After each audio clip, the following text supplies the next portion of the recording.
Astrology में जब भी हम कोई भी दशा सर देखते हैं। आवाज बिल्कुल नहीं आ रही है। आवाज नहीं आ रही है? सर बिल्कुल क्लियर आवाज आ रही है। बिल्कुल बिल्कुल क्लियर है सर, बिल्कुल क्लियर है। प्रणाम सर। प्रणाम प्रणाम। सर आवाज ठीक है। चलो, अब मैं सबको म्यूट कर रहा हूँ कुछ देर के लिए। तो प्रीवियस क्लास में मैंने कार काज बताए थे, वो थोड़ा सा टॉपिक बच गया है, तो उसको मैं डिस्कस करूंगा लेटर ऑन। मगर जो एक सबसे बड़ा सवाल उठता है कि दशाएं हम पढ़ लेते हैं, और दशाओं के अंदर जो बहुत जाल जो बुना हुआ है, तो जो जाल बुना हुआ है उसमें सबसे पहला जो जाल आता है, कोई भी प्लेनेट हम देखते हैं राजयोग फॉर्म कर रहा है। प्लेनेट आपका अति योग कारक है, प्लेनेट दशा आई और बर्बाद कर गई,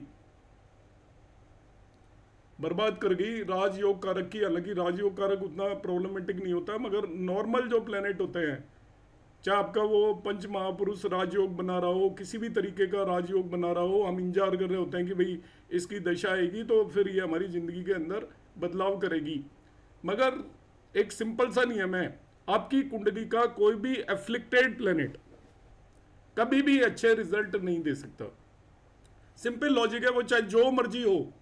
आपका यदि लग्न लॉर्ड एफ्लिक्टेड है तो वो अच्छे रिजल्ट नहीं देगा। आपका कोई सा भी प्लेनेट अफ्लिक्टेड हो गया, इवन आपका अति योग कारक प्लेनेट भी अफ्लिक्टेड है, तो वो रिजल्ट नहीं दे सकता।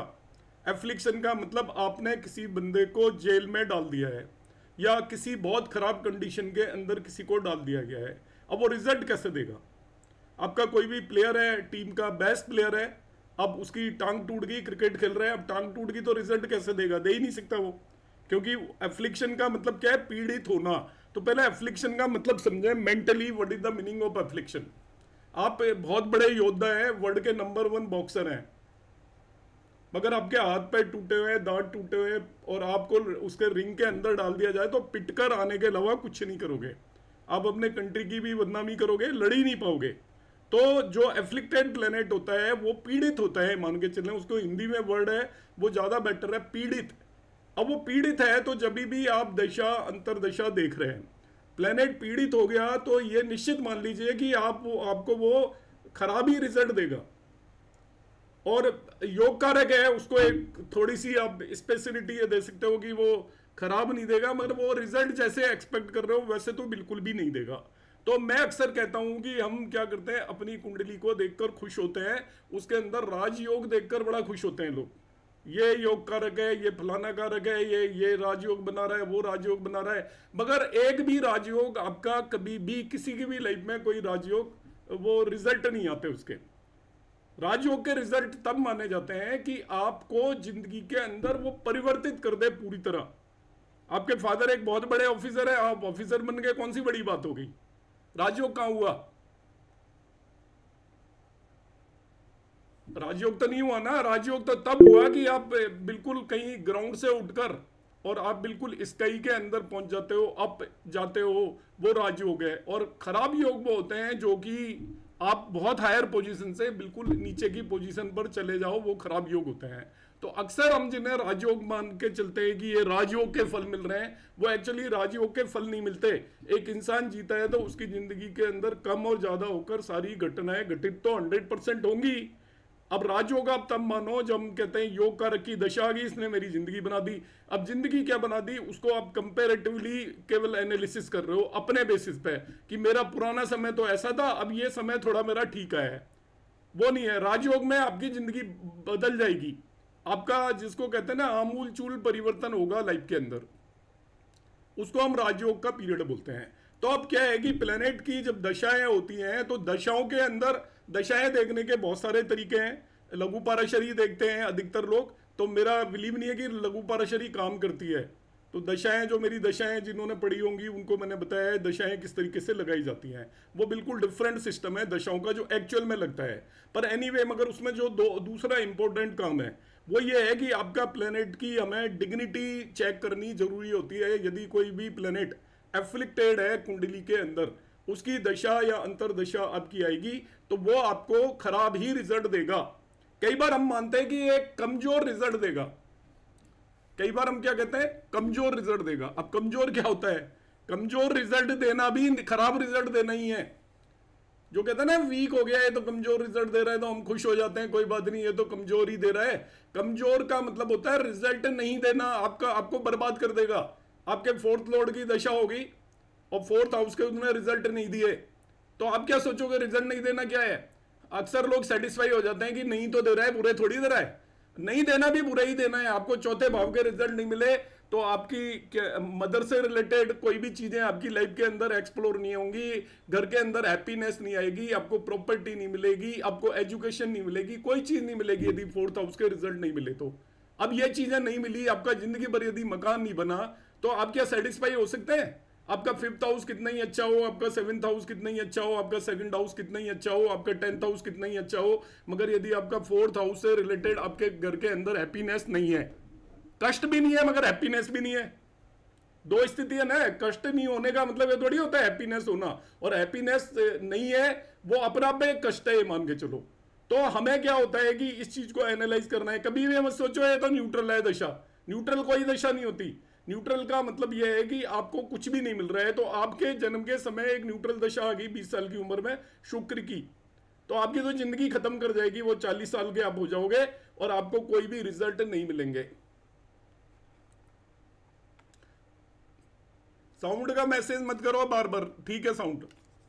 अब रीलॉग इन कर लीजिए प्लीज, जिसको भी साउंड नहीं आ रही है वो फिर से रीलॉग इन कर लें। साउंड ठीक है, मैंने चेक कर लिया है।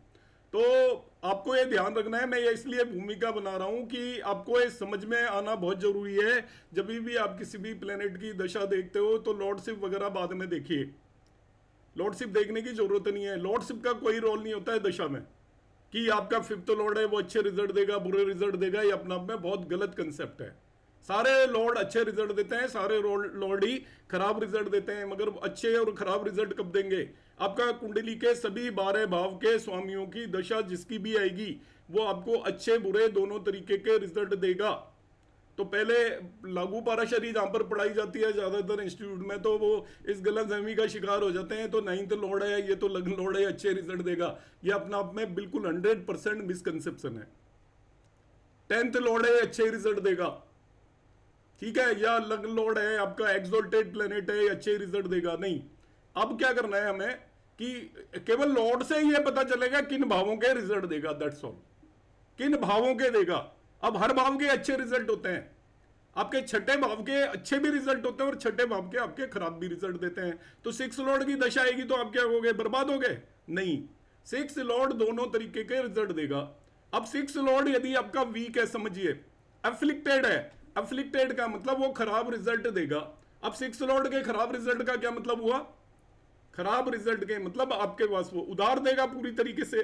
खराब रिजल्ट तो वही मिलेंगे ना, आपको कोई कंपटीशन में सक्सेसफुल नहीं होने देगा, आपको डिस्प्यूट में डाल के रखेगा, आपके ऊपर सभी तरीके की कोई लीगल केसेस हो जाएंगे। 6 लॉर्ड की खराब दशा का मतलब यह है, खराब वाला शत्रु दे देगा। एफ्लिक्टेड है तो पीड़ित होना चाहिए, कंडीशन ये है, वो पीड़ित नहीं है तो 6 लॉर्ड क्या करने वाला है? 6 लॉर्ड आपको कंपटीशन में सक्सेस दिलवाएगा, बहुत डिसिप्लिन्ड आदमी बना देगा, आपको बहुत अच्छी नौकरी दिलवाएगा यदि पीड़ित नहीं है। और पीड़ित हो तो क्या है, कैसी नौकरी दिलवाएगा? ठेले पे आपको गोलगप्पे के ठेले पे कप प्लेट धोने के लिए लगा देगा। 6 लॉर्ड पीड़ित है, नौकरी तो दिलवाई ना, मगर कैसी नौकरी दिलवाई? पीड़ित है तो उसने आपको पीड़ित वे में नौकरी दिलवाई है। तो सबसे पहले तो किसी भी लॉर्ड का कोई ये मत मान के चलिए कि 8th लॉर्ड की दशा है तो आप एस्ट्रोलॉजर बन जाओगे। कहते हैं ना मेरी तो 8th लॉर्ड की दशा है, एस्ट्रोलॉजी इसलिए सीख गया मैं, केतु की दशा है इसलिए सीख गया, जुपिटर की दशा है, सब तुक्केबाजी है। किसी की भी दशा में कोई भी आप एस्ट्रोलॉजर बन सकते हो, कोई बहुत बड़ी बात नहीं है। तो इसी तरीके से आपको क्या है कि सबसे पहला माइंड के अंदर ये कंसेप्ट क्लियर कर लेना है कि कोई भी भाव खराब नहीं है अपने आप में, मतलब जिसकी दशा है उसके लिए खराब नहीं है, वो औरों के लिए है। कि 6 लॉर्ड की दशा है तो वो छठे भाव के आपको रिजल्ट देगा। तो छठे भाव के रिजल्ट में बीमारी होती है नो डाउट, मगर छठे भाव के सारे रिजल्ट खराब नहीं होते। ऐसा नहीं मान के चलना कि 6th हाउस की दशा होगी तो हम बर्बादी हो जाएंगे, 8th हाउस की दशा होगी तो हम बर्बादी हो जाएंगे। मैं आपको एग्जांपल बताता हूं, एक पर्सन की 8th हाउस की दशा शुरू हुई तो उसके लिए प्रेडिक्शन दिया गया कि भाई तुम्हारे को बहुत ज्यादा पैसा मिलने वाला है, बहुत ज्यादा। तो ये कमाल की बात है, 8th लॉर्ड की दशा में कोई कहेगा तुम्हारे को बहुत ज्यादा पैसा मिलने वाला है? कोई भी नहीं कहेगा। अब पैसा कैसे मिलने वाला है? उसके फादर की डेथ होगी, फादर करोड़पति थे, सारा पैसा उसके नाम आ गया। तो एट्थ लॉर्ड ने दोनों काम किए ना। एट्थ लॉर्ड क्या है? आपको अननोन कष्ट देगा, फियर देगा, परेशानियां देगा, सडननेस देगा, मगर इनहेरिटेंस भी तो एट्थ लॉर्ड ही देगा। अब उसने दोनों काम कर दिए एट्थ लॉर्ड की दशा के अंदर। उसके फादर की डेथ हो गई, और फादर की डेथ हुई तो उसको जो भी फादर की प्रॉपर्टीज थी वो सब उसी को डिस्ट्रीब्यूट होगी, और डिस्ट्रीब्यूट हो गया। उसको बहुत रिश्ते फादर, तो बहुत बड़ा पैसा मिल गया। पहले वो कष्ट में था, उसके सारे कष्ट दूर हो गए।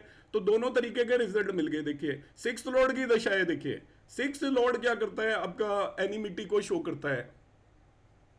अच्छा, सिक्स लॉर्ड एनिमिटी को शो करता है, शत्रु। सिक्स लॉर्ड आपका मजबूत है तो क्या करेगा? वो आपको तगड़ा शत्रु दे देगा। उसकी दशा ही सिक्स लॉर्ड यदि वो है तो आपको जबरदस्त शत्रु दे देगा। मगर साथ ही साथ आपका क्या करेगा? आपको कंपटीशन में सक्सेस भी दिलवा देगा, लीगल केसेस में भी आपको सक्सेस दिलवा देगा। वो वहां पर लीगलिटी में फंसाएगा मगर निकाल भी देगा। तो इसी तरीके से हमें मानकर चलना है। तो रिजल्ट आपको कब खराब मिलेंगे उसका मैं आपको आज की क्लास में बताने वाला हूं, जिसको हम बोलेंगे एफ्लिक्शन और डिग्निटी। चार जो कंसेप्ट है, आपको जब भी किसी भी प्लेनेट के रिजल्ट देखने हैं तो सबसे पहले ये देखना है, लॉर्डशिप वगैरह तो ये डिसाइड करती है कहां कहां के रिजल्ट मिलेंगे। लॉर्डशिप केवल क्या डिसाइड करती है? कहां कहां के रिजल्ट मिलेंगे, उसमें आप लॉर्डशिप के बेसिस पर डिसाइड कर लीजिए। मगर कैसे मिलेंगे, ये सबसे इंपॉर्टेंट क्वेश्चन है, जिसका आंसर के दो कंपोनेंट है। पहला कंपोनेंट तो यह है कि उस प्लेनेट की डिग्निटी क्या है। यदि वो एफ्लिक्टेड है तो 100% एफ्लिक्टेड प्लेनेट आपको खराब ही रिजल्ट देंगे। फिर दूसरी बात आती है स्ट्रेंथ की। तो पहला तो यही कंफ्यूजन होता है, लोग एफ्लिक्शन को और स्ट्रेंथ को मिक्स कर देते हैं। दूसरी बात, पहली बात आती है आपको देखना है वो पीड़ित है, न्यूट्रल है या अच्छा है। तीन स्थिति हो सकती है प्लेनेट की, एफ्लिक्टेड, पार्शियली एफ्लिक्टेड और नॉट एफ्लिक्टेड या इन गुड कंडीशन। दूसरी होती है उसकी स्ट्रेंथ। स्ट्रेंथ में क्या है? ताकत कितनी है उसके अंदर रिजल्ट देने की, ये स्ट्रेंथ बताएगी। एफ्लिक्टेड का मतलब खराब देगा, मगर कितने खराब देगा? खराब की भी तो लिमिट होती है ना, कि बंदे का एक्सीडेंट करा दिया, पता लगा कि नाखून टूट के रह गया, एक्सीडेंट कराया, कहीं हल्की फुल्की चोट लग गई, उठ के खड़ा हो गया। एक्सीडेंट तो हो गया मगर उठ के खड़ा हो गया, दूसरे को सीवियरली उसने डैमेज कर दिया।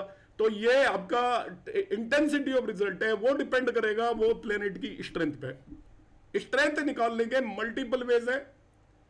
शटबल यूज करना है आपने, और कोई तरीका यूज नहीं करना। डायरेक्शनल स्ट्रेंथ देख रहे हैं, एक्सोल्टेशन देख रहे हैं, कुछ भी किसी चक्कर में ही नहीं पड़ना। हम क्यों देखें एक्सोल्टेशन?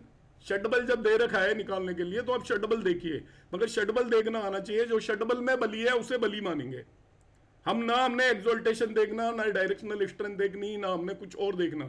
जो प्लेनेट शटबल में स्ट्रोंग है वो स्ट्रोंग है, बस इतना सा पकड़ लो। अब स्ट्रोंग का क्या काम है? राहु केतु की स्ट्रेंथ देखने की जरूरत नहीं है, राहु केतु का अलग से बताऊंगा मैं। कि आपका शटबल का क्या है, कि आप शटबल को देख लीजिए कि प्लेनेट का शटबल क्या है।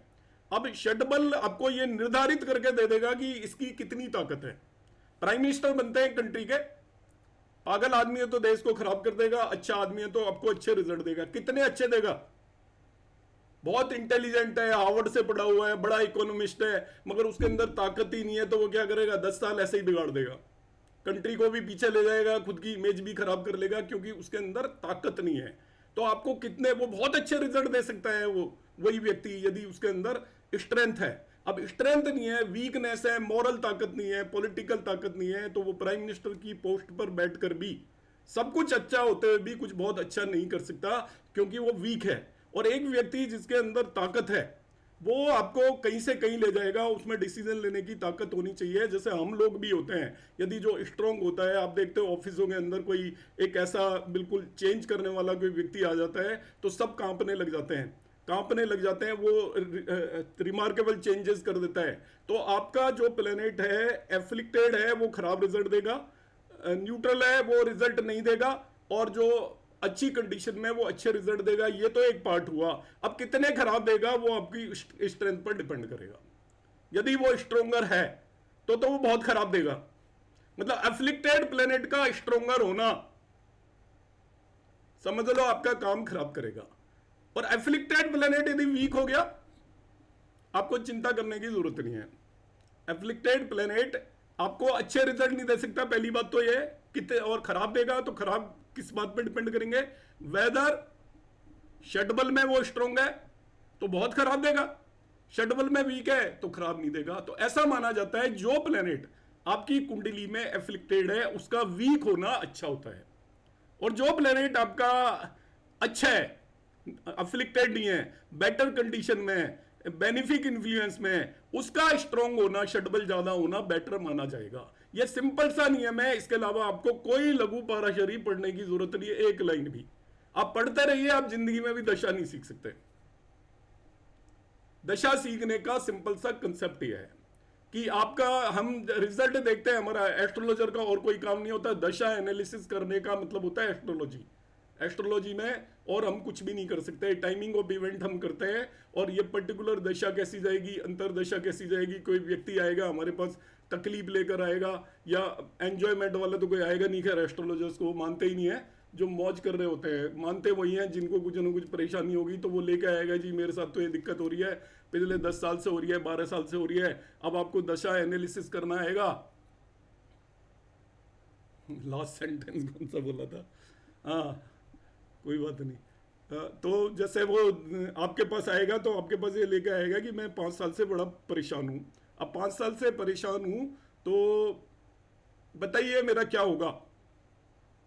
तब आप क्या करोगे, आप देखोगे, आपको दशा एनालिसिस करना आता है कि भाई ये इस वजह से आप, ये व्यक्ति परेशान है और इसकी ये दशा बदलने वाली है। अब दशा बदलने वाली है और तो आप बता दोगे कि वो भी खराबी आने वाली है, तो कहेगा भैया अभी और रगड़ना पड़ेगा आपको, परेशानियां अभी और हैं आपकी जिंदगी में आगे। मगर यदि अच्छी दशा आने वाली है तो कह दीजिए बस सवेरा होने वाला है। इन जनरल दशाओं का सिंपल नियम है, लगातार कोई दशा, 2 दशा आपकी खराब नहीं हो सकती यदि प्लेनेट अफ्लिक्टेड ना हो। तो अफ्लिक्टेड है तो 2 भी खराब हो सकती हैं, लगातार 3 भी खराब हो सकती हैं, मगर यदि प्लेनेट अफ्लिक्टेड नहीं है, आपकी करंट दशा खराब चल रही है, तो आपको कोई ज्योतिष देखने की जरूरत नहीं है, आने वाली दशा अच्छी होगी, हर हाल में अच्छी होगी। हर दिन के बाद रात और रात के बाद दिन होगा। अभी अच्छी दशा चल रही है तो नेक्स्ट दशा आपकी 100% खराब ही होगी। वो कभी भी 2 लगातार दशाएं ठीक नहीं हो सकती, वो केवल ठीक होती हैं in the case of exchange. जब प्लेनेट का एक्सचेंज हो, जुपिटर और आपका सैटर्न का एक्सचेंज है किसी व्यक्ति का, तो जुपिटर और सैटर्न की दशाएं लगातार आती हैं। उसकी कुंडली में दोनों आपके एफ्लिक्टेड, दोनों कोई भी नहीं है।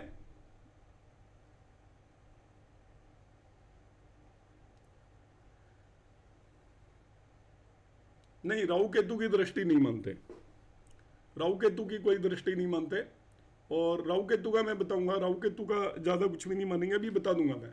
तो अभी चलो, मैंने तो दशा तो खैर इतनी जल्दी नहीं पढ़ाई जा सकती, मैं तो एक अंदाजे से आपको जस्ट बता दिया है। अभी मेरा आज का जो टॉपिक है, ये सारे टॉपिक तो मैंने ऐसे ही ऐड कर दिए हैं। मेन है how to check the affliction.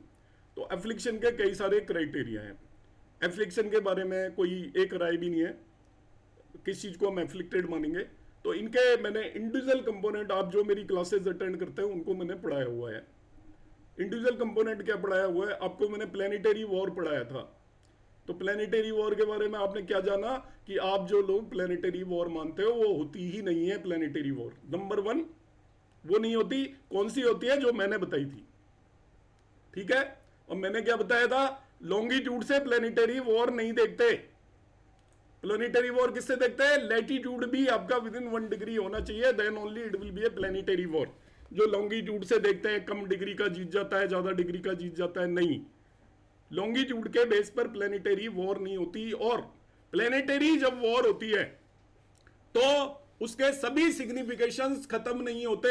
हम जो प्लेनेटरी वॉर में हारते हैं तो हम क्या कह देते हैं, ये तो हार गया जी, अब हो गया खेल खत्म। नहीं, 2 लोगों में लड़ाई किसी चीज के लिए होती है। प्लेनेटरी वॉर का मतलब क्या है, 2 प्लेनेट लड़ेंगे। अब लड़ेंगे क्यों, सब कुछ छीनने के लिए थोड़ी लड़ेंगे। मूवी में हीरो लड़ते हैं, 2 हीरोइन के लिए लड़ते हैं। ये हीरोइन मेरी, दूसरा कहेगा नहीं मेरी। इसलिए नहीं लड़ते कि उसके पिताजी मेरे हैं, इसलिए नहीं लड़ते कि उसका मकान मेरा है, उसकी दुकान मेरी है। या मकान दुकान के लिए लड़ सकते हैं, 2 गुंडे लड़ रहे हैं विलेन आपस में, तो वो कहेगा भाई ये एरिया मेरा, उसको उसकी बीवी से कोई नहीं मतलब है, बच्चों से कोई नहीं मतलब है। तो जब भी 2 प्लेनेट लड़ते हैं तो वो 2 प्लेनेट आपके एक पर्टिकुलर चीज के लिए लड़ते हैं। वो आपको देखना है किस चीज के लिए लड़ रहे हैं, उसके लिए आप मेरा प्लेनेटरी वॉर का वीडियो देख लेना। काफी पूरी एक क्लास ली थी, उसमें मैंने एक्सप्लेन किया था। तो केवल वो पर्टिकुलर सिग्निफिकेशन सफर करेगा बस। बाकी प्लेनेटरी वॉर में हम जैसे कह देते ना ये तो प्लेनेटरी वॉर में हार गया और इसका तो काम ही खत्म हो गया, वो बिल्कुल ही गलत कंसेप्ट है। ठीक है, तो प्लेनेटरी वॉर में मगर एफ्लिक्शन होता है, आपको ये ध्यान ही रखना पड़ेगा। कंबशन का कंसेप्ट है, उसमें प्लेनेट क्या हो जाता है, आपका वीक हो जाता है। कंबशन में भी क्या करते हैं, अक्सर अलग अलग थ्योरीज हैं, बहुत सारी थ्योरीज है ना। देखो वॉइस नहीं आ रही ये वॉइस का क्या वो हो रहा है सिस्टम, किसी को आ रही है किसी को नहीं आ रही।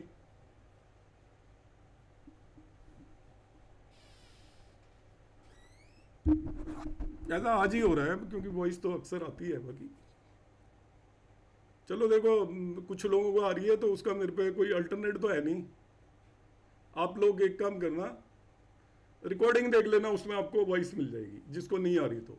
ठीक है ना, एक बार और देख लेना इसको, वीडियो को मैं रिकॉर्डिंग प्रोवाइड कर दूंगा तो आप उसको देख लेना। तो वॉइस वाला हम टॉपिक हटा देते हैं।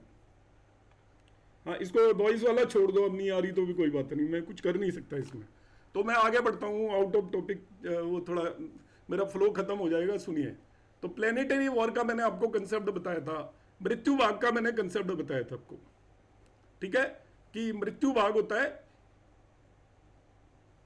तो मृत्यु भाग का मैंने आपको कंसेप्ट बताया था। तो मृत्यु भाग में भी मैंने एक्सप्लेन किया था कि भाई कोई भी प्लेनेट होता है मृत्यु भाग में, वो एक्चुअली प्रॉब्लम क्रिएट करता है आपके जो लिविंग सिग्निफिकेशंस के केस में प्रॉब्लम क्रिएट करता है लिविंग सिग्निफिकेशंस में। और 6 से 12th लॉर्ड यदि मृत्यु भाग में होते हैं तो उसको हम थोड़ा बेटर मानते हैं। खैर उस पर भी मैंने एक अलग से वीडियो क्लास मेरी इसके अंदर एक वैदिक ज्योतिष डाउट क्लास है, उसको आप देख लेना सारे लोग, ये सभी उसका पार्ट है। हाँ, कंबशन के बारे में मैं बता रहा था। तो कंबशन के बारे में बहुत बड़ी भ्रांतियां हैं। बहुत सारे लोग कहते हैं, बहुत सारे लोग क्या, मैंने भी पढ़ा है, मैं भी बताता हूं कि जनरली जब कोई प्लेनेट कंबस्ट हो जाता है तो उसकी रिजल्ट देने की ताकत नहीं रहती, तो उसके रिजल्ट को सूर्य देता है अपनी दशा के अंदर, ऐसा कहते हैं। फिर कंबशन में बहुत सारे कंसेप्ट हैं। कंबशन का जो सबसे बेहतरीन कंसेप्ट है वो मैं आपको अभी समझाता हूं छोटा सा ब्रीफली। ये भी डिग्निटी का पार्ट है और मैं आपको एंड में इनको पॉइंट करके दूंगा आपको क्या क्या देखना है। अभी तो मैं एक एक कंसेप्ट आपको समझा रहा हूं, फिर मैं आपको पीडीएफ से प्रेजेंटेशन दूंगा और उसमें मैं बताऊंगा आपको क्या क्या देखना है, सिस्टमेटिक वे में कैसे डिग्निटी चेक की जाती है। कंबशन 2 तरीके से होता है। एक होता है कि प्लेनेट उससे पीछे है सूर्य से, एक होता है प्लेनेट सूर्य से आगे है।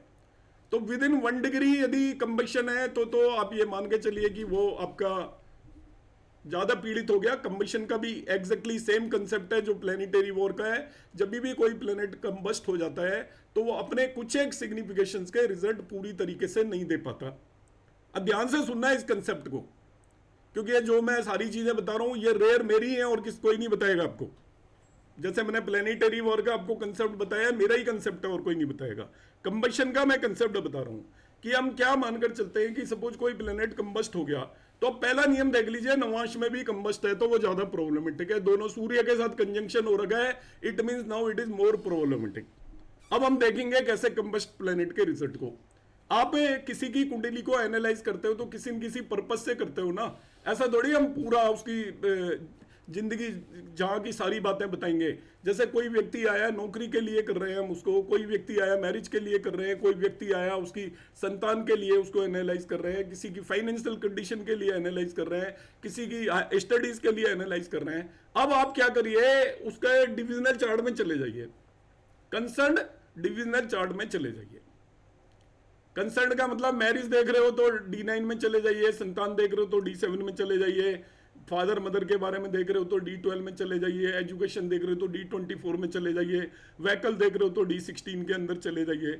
इस तरीके से अरिष्ट देख रहे हो तो D30 के अंदर चले जाइए। उन डिविजनल चार्ट में घुस जाओ।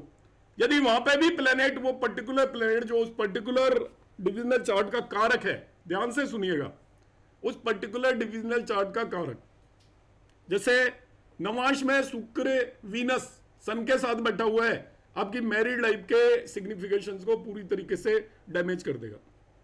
नवांश में बैठा है, चाहे D1 में वो कंबस्टेड है, बहुत फर्क नहीं पड़ेगा, मगर नवांश में शुक्र यदि सूर्य के साथ बैठ गया, इट मींस वो वहां पर भी उसके साथ कंजक्टेड है। इसका मतलब आपको वो जो शुक्र के जो मैरिज से रिलेटेड सिग्निफिकेशंस हैं वो आपके खत्म हो गए। बंदा भटकता रहेगा, सेटिस्फेक्शन नहीं होगा, इंटरनल सेटिस्फेक्शन उसको बिल्कुल नहीं मिलेगा। कैसी भी मैरिड लाइफ हो, मगर वो मैरिज से अनसेटिस्फाइड होगा। आप इसी तरीके से यदि हम D7 के अंदर चले जाते हैं, तो जो कार का है आपका जुपिटर, संतान का कारक कौन है? जुपिटर। यदि आपका जुपिटर D1 में कंबस्टेड है और नवांश में भी वो D7 में भी वो सूर्य के साथ कंजक्ट हो गया, जुपिटर एंड सन आर कंजक्टेड, इसमें संतान से आपको कभी भी सेटिस्फेक्शन बिल्कुल भी नहीं मिलने वाला है। कंसर्न डिविजनल चार्ट की बात कर रहा हूं मैं।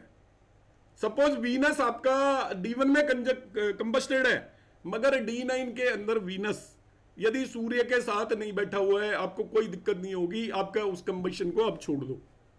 उसके जो मेन कारकाज हैं वो आपके होंगे नहीं, कुछ ना कुछ रिजल्ट में फर्क पड़ेगा, ये मैं नहीं करा नहीं पड़ेगा, मगर इन जनरल जो प्लेनेट के जो मेन कारका हैं, जो नेचुरल सिग्निफिकेशंस हैं, हर एक प्लेनेट के मेन कारकाज हैं, यदि वो उस कंसर्न डिविजनल चार्ट में भी सूर्य के साथ कंजक्ट होकर बैठा हुआ है, तो उस डिविजनल चार्ट से रिलेटेड सिग्निफिकेशन में प्रॉब्लम आएगी। जैसे सूर्य के साथ जुपिटर D1 में बैठा हुआ है, कंबस्टेड है, और संतान का कारक होता है जुपिटर D7 में भी वो सूर्य के साथ कंजक्ट हो गया, तो आपको संतान से रिलेटेड डेफिनेटली प्रॉब्लम्स आएंगी। और प्रॉब्लम का मतलब होता है इंटरनल सेटिस्फेक्शन नहीं होना। हम एक तो होता है कि संतान नहीं होना या संतान हो जाएगी, हम जैसे किलसते रहते हैं ना, बच्चे ने ये नहीं किया, वो नहीं किया, ऐसे नहीं किया, फोन नहीं करता, वो नहीं करता, सुनता नहीं, ये नहीं करता, वो पढ़ाई नहीं की, चाचा का लड़का IIT में हो गया, ये नहीं हो गया, वो IIM में हो गया, इसने कुछ नहीं किया, और ये सारी चीजें, कहना नहीं मानता, सुनता नहीं है, रात को आता है, दिन को आता है, इस तरीके की जो पेरेंट्स के अंदर लगी रहती हैं, वो सारी कहानियां आपके साथ चलती रहेंगी। D10 में मल्टीपल कारकाज हैं। अब मल्टीपल कारकाज से मतलब क्या है कि आपने क्या कर रहे हो, आप ये देख लो बस, और उस हिसाब से कारक पकड़ लो। आप सपोज कोई कारोबार कर रहे हो, मरकरी को पकड़ लीजिए, नौकरी कर रहे हो, सैटर्न को पकड़ लीजिए। अब आपका सैटर्न कंबस्टेड है D1 में,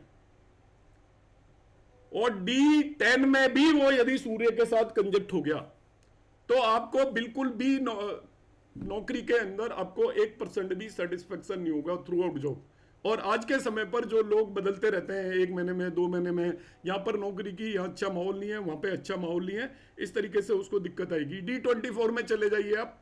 D24 में यदि आपका D1 के अंदर, आपने देखा है मरकरी अक्सर होता है कंबस्टी होता है ज्यादातर की कुंडलियों में, यदि D24 में मरकरी आपका सूर्य के साथ बैठा हुआ है, तो पर्सन की एजुकेशन का सेटिस्फेक्शन नहीं होगा। मैं सेटिस्फेक्शन नहीं होगा वर्ड बोल रहा हूं, मैं ये नहीं बोल रहा बिल्कुल कि उसकी एजुकेशन खराब होगी। खराब होना अलग बात है, एक सेटिस्फेक्शन होना अलग बात है। जो लोग IIT कर लेते हैं, IIM कर लेते हैं, वो भी सेटिस्फाई नहीं होते कई बार एजुकेशन से, इंटरनली हैप्पीनेस नहीं मिलेगी आपको एजुकेशन से। तो ये एक कंसेप्ट है जो कि कंबशन का एक्चुअल में सबसे बड़ा कंसेप्ट तो यही है। बाकी दूसरा ये है कि जब भी कोई भी प्लेनेट सूर्य से पीछे है और वो कंबस्ट हो गया, एक तो मानिए कंबशन का सबसे ज्यादा असर होता है with in 1 Navamsa 3 degree 20 minutes. कोई भी प्लेनेट, क्योंकि KP एस्ट्रोलॉजी के अंदर कंजंक्शन माना ही तभी जाता है जब कोई प्लेनेट 3 डिग्री 20 मिनट आगे पीछे हो। अब कंबशन कैसे हो सकता है? 2 तरीके से हो सकता है, या तो वो प्लेनेट सूर्य से पीछे है या वो प्लेनेट सूर्य से आगे है। अब यदि वो प्लेनेट सूर्य से पीछे है तो वो कंबशन ज्यादा खराब है। सूर्य से पीछे यदि कोई भी प्लेनेट कंबस्ट हो रहा है, सपोज आपका मरकरी सूर्य से 3 डिग्री 20 मिनट है, वो पीछे है, तो इसका मतलब कैसे समझेंगे हम? उसको आगे जाके सूर्य से मिलना है। आगे जाके सूर्य से मिलना है का मतलब अभी वो आग में घुस रहा है। पीछे होने का मतलब सूर्य की तरफ बढ़ा चला आ रहा है। तो सूर्य क्या है? आपकी आग, वो आग की तरफ बढ़ता चला जा रहा है, आग की तरफ बढ़ता चला आ रहा है। क्या मतलब? वो उसका एक्चुअली देखिए ग्रेविटी है, कंबशन वगैरह वो नहीं है जो पढ़ाते हैं, जो हमें समझा देते हैं कि वो पीड़ित कर देता है, कुछ नहीं। ग्रेविटेशनल फोर्स जितना क्लोज हो जाएगा, आर्क नजदीक होगी, ग्रेविटेशनल फोर्स उतना स्ट्रांग होगा, तो उसके सिग्निफिकेशंस पूरी तरीके से उभर कर नहीं आ सकते। मगर ऐसा माना जाता है कि जब भी मरकरी उसकी तरफ आ रहा होता है, सूर्य की तरफ, तब का जो कंबशन है वो ज्यादा इफेक्टिव माना जाता है एज कंपेयर टू जब आपका प्लेनेट सूर्य से आगे निकल गया उतनी ही डिग्री पर। Suppose Mercury is 3 degree 20 minute behind the sun और Mercury is 3 degree 20 minute ahead of sun, तो बिहाइंड है तो उसका असर भी मान के चलिए वो ज्यादा एफ्लिक्टेड है, पीड़ित है। Combustion is also one kind of A affliction. आगे है तो उतना पीड़ित नहीं माना जाएगा सेम ही डिग्री पर। ये भी आपको ध्यान रखना है। फर्दर 3 डिग्री 20 मिनट के आगे जब प्लेनेट निकल जाता है, आगे निकल गया यदि सूर्य से, तो उसको आप नॉर्मल मान लीजिए, बहुत ज्यादा परेशानी नहीं है। और 2 नवांश निकल गया तो, हालांकि डिग्रीज हमारे शास्त्रों में अलग अलग दी हुई है और वो 12 डिग्री के बियॉन्ड है सभी, मगर आप ये मान लीजिए 2 नवांशा के आगे जब प्लेनेट निकल जाता है तो उसके सिग्निफिकेशंस के आपको रिजल्ट कुछ कम मिलेंगे, मगर पूरी तरीके से बर्बाद नहीं होंगे, पूरी तरीके से बर्बाद नहीं होंगे। हम क्या करते हैं कि ये कंबस्ट हो गया तो हम क्या जनरली क्या माना जाता है, इस तरीके से पढ़ाया जाता है, वाह हो गया खत्म जी, ये तो कंबस्ट है। No, it's not like that. Combustion किस इंटेंसिटी का कंबशन है। कोई चीज जलती है ना, खाने को भी तो जलाते ही हैं हम भाई, खाना बनाते हैं, कौन नहीं जलाता। अब उसी चपाती को आपने बिल्कुल ही राख बना दिया, तब तो खाने लायक नहीं रहेगी, मगर थोड़ी बहुत हो जाए तो उसको हम कड़क भी बोल देते हैं, कड़क बन गई है तो खाने में मजा आता है, बहुत लोग तो थोड़ा कड़क करके खाते हैं।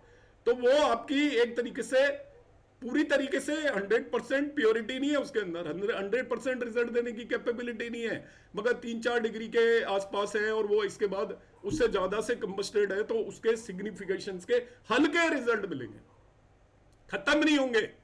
कंबशन को खत्म मानना बहुत बड़ी भूल है, बिल्कुल भी खत्म नहीं मानेंगे।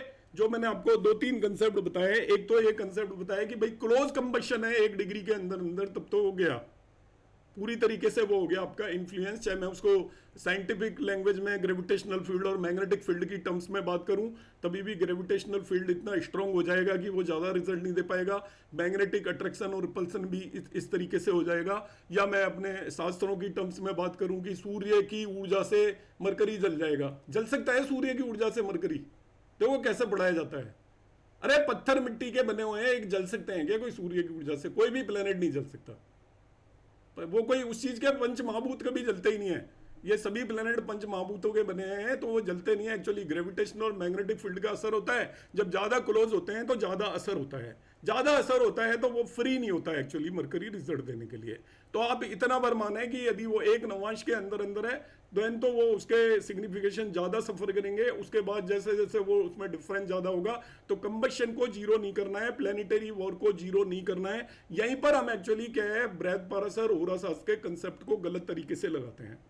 हम ये लगा लेते हैं तो कंबस्ट हो गया जी बस। No, it's not like that. ठीक है, तो कंबशन को हम इस तरीके से अंडरस्टैंड करने की कोशिश करेंगे।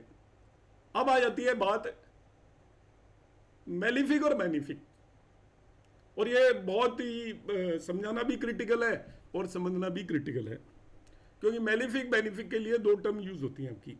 एक होता है नेचुरल बेनिफिक और एक होता है फंक्शनल बेनिफिक। एक होता है नेचुरल मेलिफिक और एक होता है फंक्शनल मेलिफिक।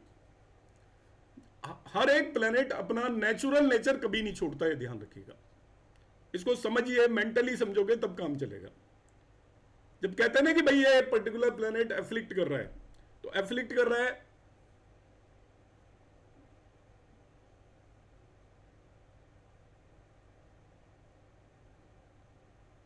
ये देखने से मतलब नहीं है मैम। ये जो लाइट जो बताते हैं ना, लाइट नहीं असर डालती हम पर, ठीक है। लाइट तो वो बताते हैं जिन्हें उसकी इंटरनल चीजें नहीं पता, लाइट नहीं असर डालती, ग्रह जो असर डालते हैं हमारे ऊपर। ग्रह कैसे असर डालते हैं? ये मैग्नेटिक और इलेक्ट्रिक फील्ड और मैग्नेटिक फील्ड और ग्रेविटेशनल फील्ड की टर्म्स में असर डालते हैं। लाइट वाइट नहीं असर डालती। जो कहते हैं ना बहुत लोगों को रोशनी आ रही होती है, ऐसा कुछ नहीं है। केवल मैग्नेटिक और वो आपका ग्रेविटेशनल फील्ड होता है, जो स्टोन्स वगैरह वो पहनते हो आप, वो उसके मैग्नेटिक फील्ड को इन्फ्लुएंस करता है। हर एक जो प्लेनेट होता है उसके आसपास आइनोस्फीयर होता है। आइनोस्फीयर होने की वजह से, उसके मूवमेंट की वजह से वहां पर करंट्स फ्लो करती हैं, और करंट एक्चुअल में क्या करती है, उसके ऑल अराउंड एक मैग्नेटिक फील्ड क्रिएट करती है। और मैग्नेटिक फील्ड के बीच में जो इन्फ्लुएंस होता है डिफरेंट प्लैनेट्स का, उसकी वजह से एक्चुअल में सारा कुछ होता है। जो हम पढ़ते हैं ना जल गया है मर गया है, ऐसा कुछ नहीं है एक्चुअल में। कोई जलता वलता नहीं है। आप ये मान के चलिए कि जब भी कोई भी 2 प्लेनेट क्लोज आ जाते हैं, इसीलिए उसको प्लेनेटरी वॉर बोलते हैं। प्लेनेटरी वॉर भी बोलते हैं ना, जब क्लोज आ जाएंगे तो डिफ्लेक्ट करेंगे एक दूसरे के बीच में, ग्रेविटेशनल फील्ड ज्यादा हो जाता है। चलो उसको मैं हटा देता हूं, वो टेक्निकल टर्म्स आ जाएंगी। हाँ, वेरी गुड। मैसेज मत करिए क्लास में, मैडम कह रही है, आप मानिए इसको। अब आ जाता हूं मैं नेक्स्ट पे, क्योंकि टॉपिक डाइवर्ट हो जाता है। कहां पर थे, कोई बताएगा? भूल गया।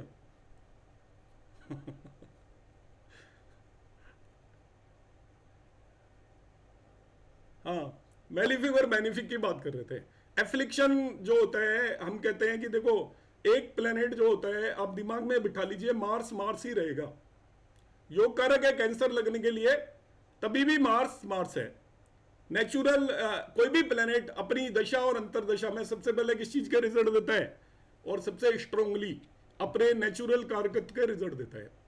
अब मार्स है, मार्स की दशा है ही, तो नेचुरल कारकत तो लेके चलेगा ही चलेगा ना, वो अपने नेचुरल कारकत के रिजल्ट देगा। जुपिटर अपने नेचुरल सिग्निफिकेशंस के रिजल्ट देगा, वीनस अपने नेचुरल सिग्निफिकेशंस के रिजल्ट देगा। देखिए कितना आपका, यदि वीनस 8th लॉर्ड और 3rd लॉर्ड है, पाइसेस लग्न में, इससे बुरी स्थिति तो हो नहीं सकती कि वही प्लेनेट 3rd लॉर्ड भी हो गया और 8th लॉर्ड भी हो गया। जिसकी शादी नहीं हो रही है शादी करवा देगा, ठीक है। जिसकी जो चाह होगी, लग्जरी जिसने जिंदगी में नहीं देखी होगी, वीनस की दशा में उसको लग्जरी मिल जाएगी। अब लग्जरी एक कंपैरेटिव टर्म है। जो पर्सन कोल्ड ड्रिंक पीना पसंद करता है तो उसको कोल्ड ड्रिंक पीने को मिल जाएगी उस ड्यूरेशन में रोजाना। जो पर्सन कहीं और किसी तरीके की लग्जरी पसंद करता है तो वीनस की दशा आएगी तो आपको लग्जरी मिल जाएगी, चाहे वो आपको बीमार कर दे या जो मर्जी कर दे, पर आपको वो लग्जरी दिलवा देगा। किस तरीके से दिलवा देगा? हॉस्पिटल में एडमिट करवा देगा, घर में एसी नहीं है, वहां पे एसी चल रहा होगा हॉस्पिटल में, आप एसी में आराम से लेटे हुए हो, मजे से, लग्जरी होगी ना। टांग टूटी हुई है बात अलग है, मगर वीनस करेगा जरूर ये आप पक्का मान के चलिए। ऐसा हो ही नहीं सकता कि वीनस की दशा आ जाए, जुपिटर की दशा आ जाए तो आप ज्ञानी हो जाओगे अपना भी, आपको किसी के ज्ञान देने की जरूरत नहीं होगी, आप बांटने भी लग जाओगे, गुरु बन जाओगे, हर किसी व्यक्ति को आप समझाने लग जाओगे। आपको अपना आचार्य प्रशांत की वो क्लिप दिखना शुरू हो जाएंगी और उनसे आप ज्ञानी होना शुरू हो जाओगे। 10-15 दिन देखोगे, ज्ञान बांटोगे, फिर सोचोगे किसी ने नहीं सुना, तब हटोगे पीछे, तब छूटेगा आपका, वरना ये पक्का है, आप मान के चलिए। केतु की दशा में हम कहते हैं ना हम एस्ट्रोलॉजर बन जाते हैं, सभी लोग कहते हैं ना केतु की दशा में एस्ट्रोलॉजर। केतु डिटैच करता है दुनिया से। एस्ट्रोलॉजी क्या है? It is detachment. कारण ढूंढ रहे होते हैं बगैर मतलब में। एस्ट्रोलॉजी में हम क्या कर रहे होते हैं?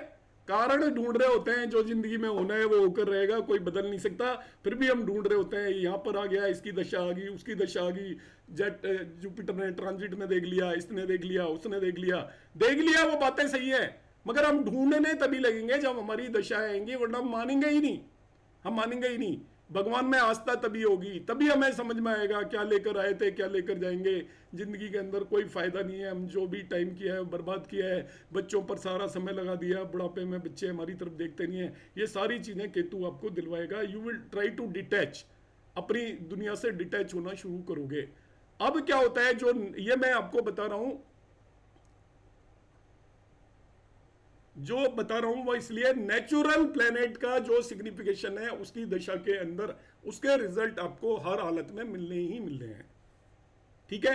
अब क्या होगा, जैसे एक ही प्लेनेट है आपका 6, 8, 12th लॉर्ड।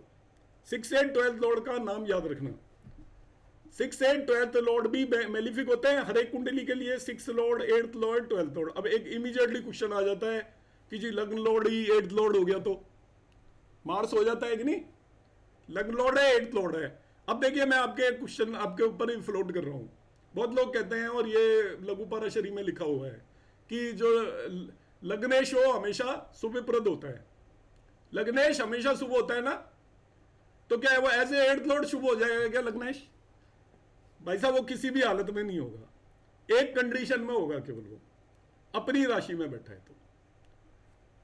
समझिएगा चीज को। लग्नेश है आपका, जो मर्जी है, मार्स लग्नेश हो गया आपका, ठीक है। एरीज लगने की कुंडली में मार्स लग्नेश है,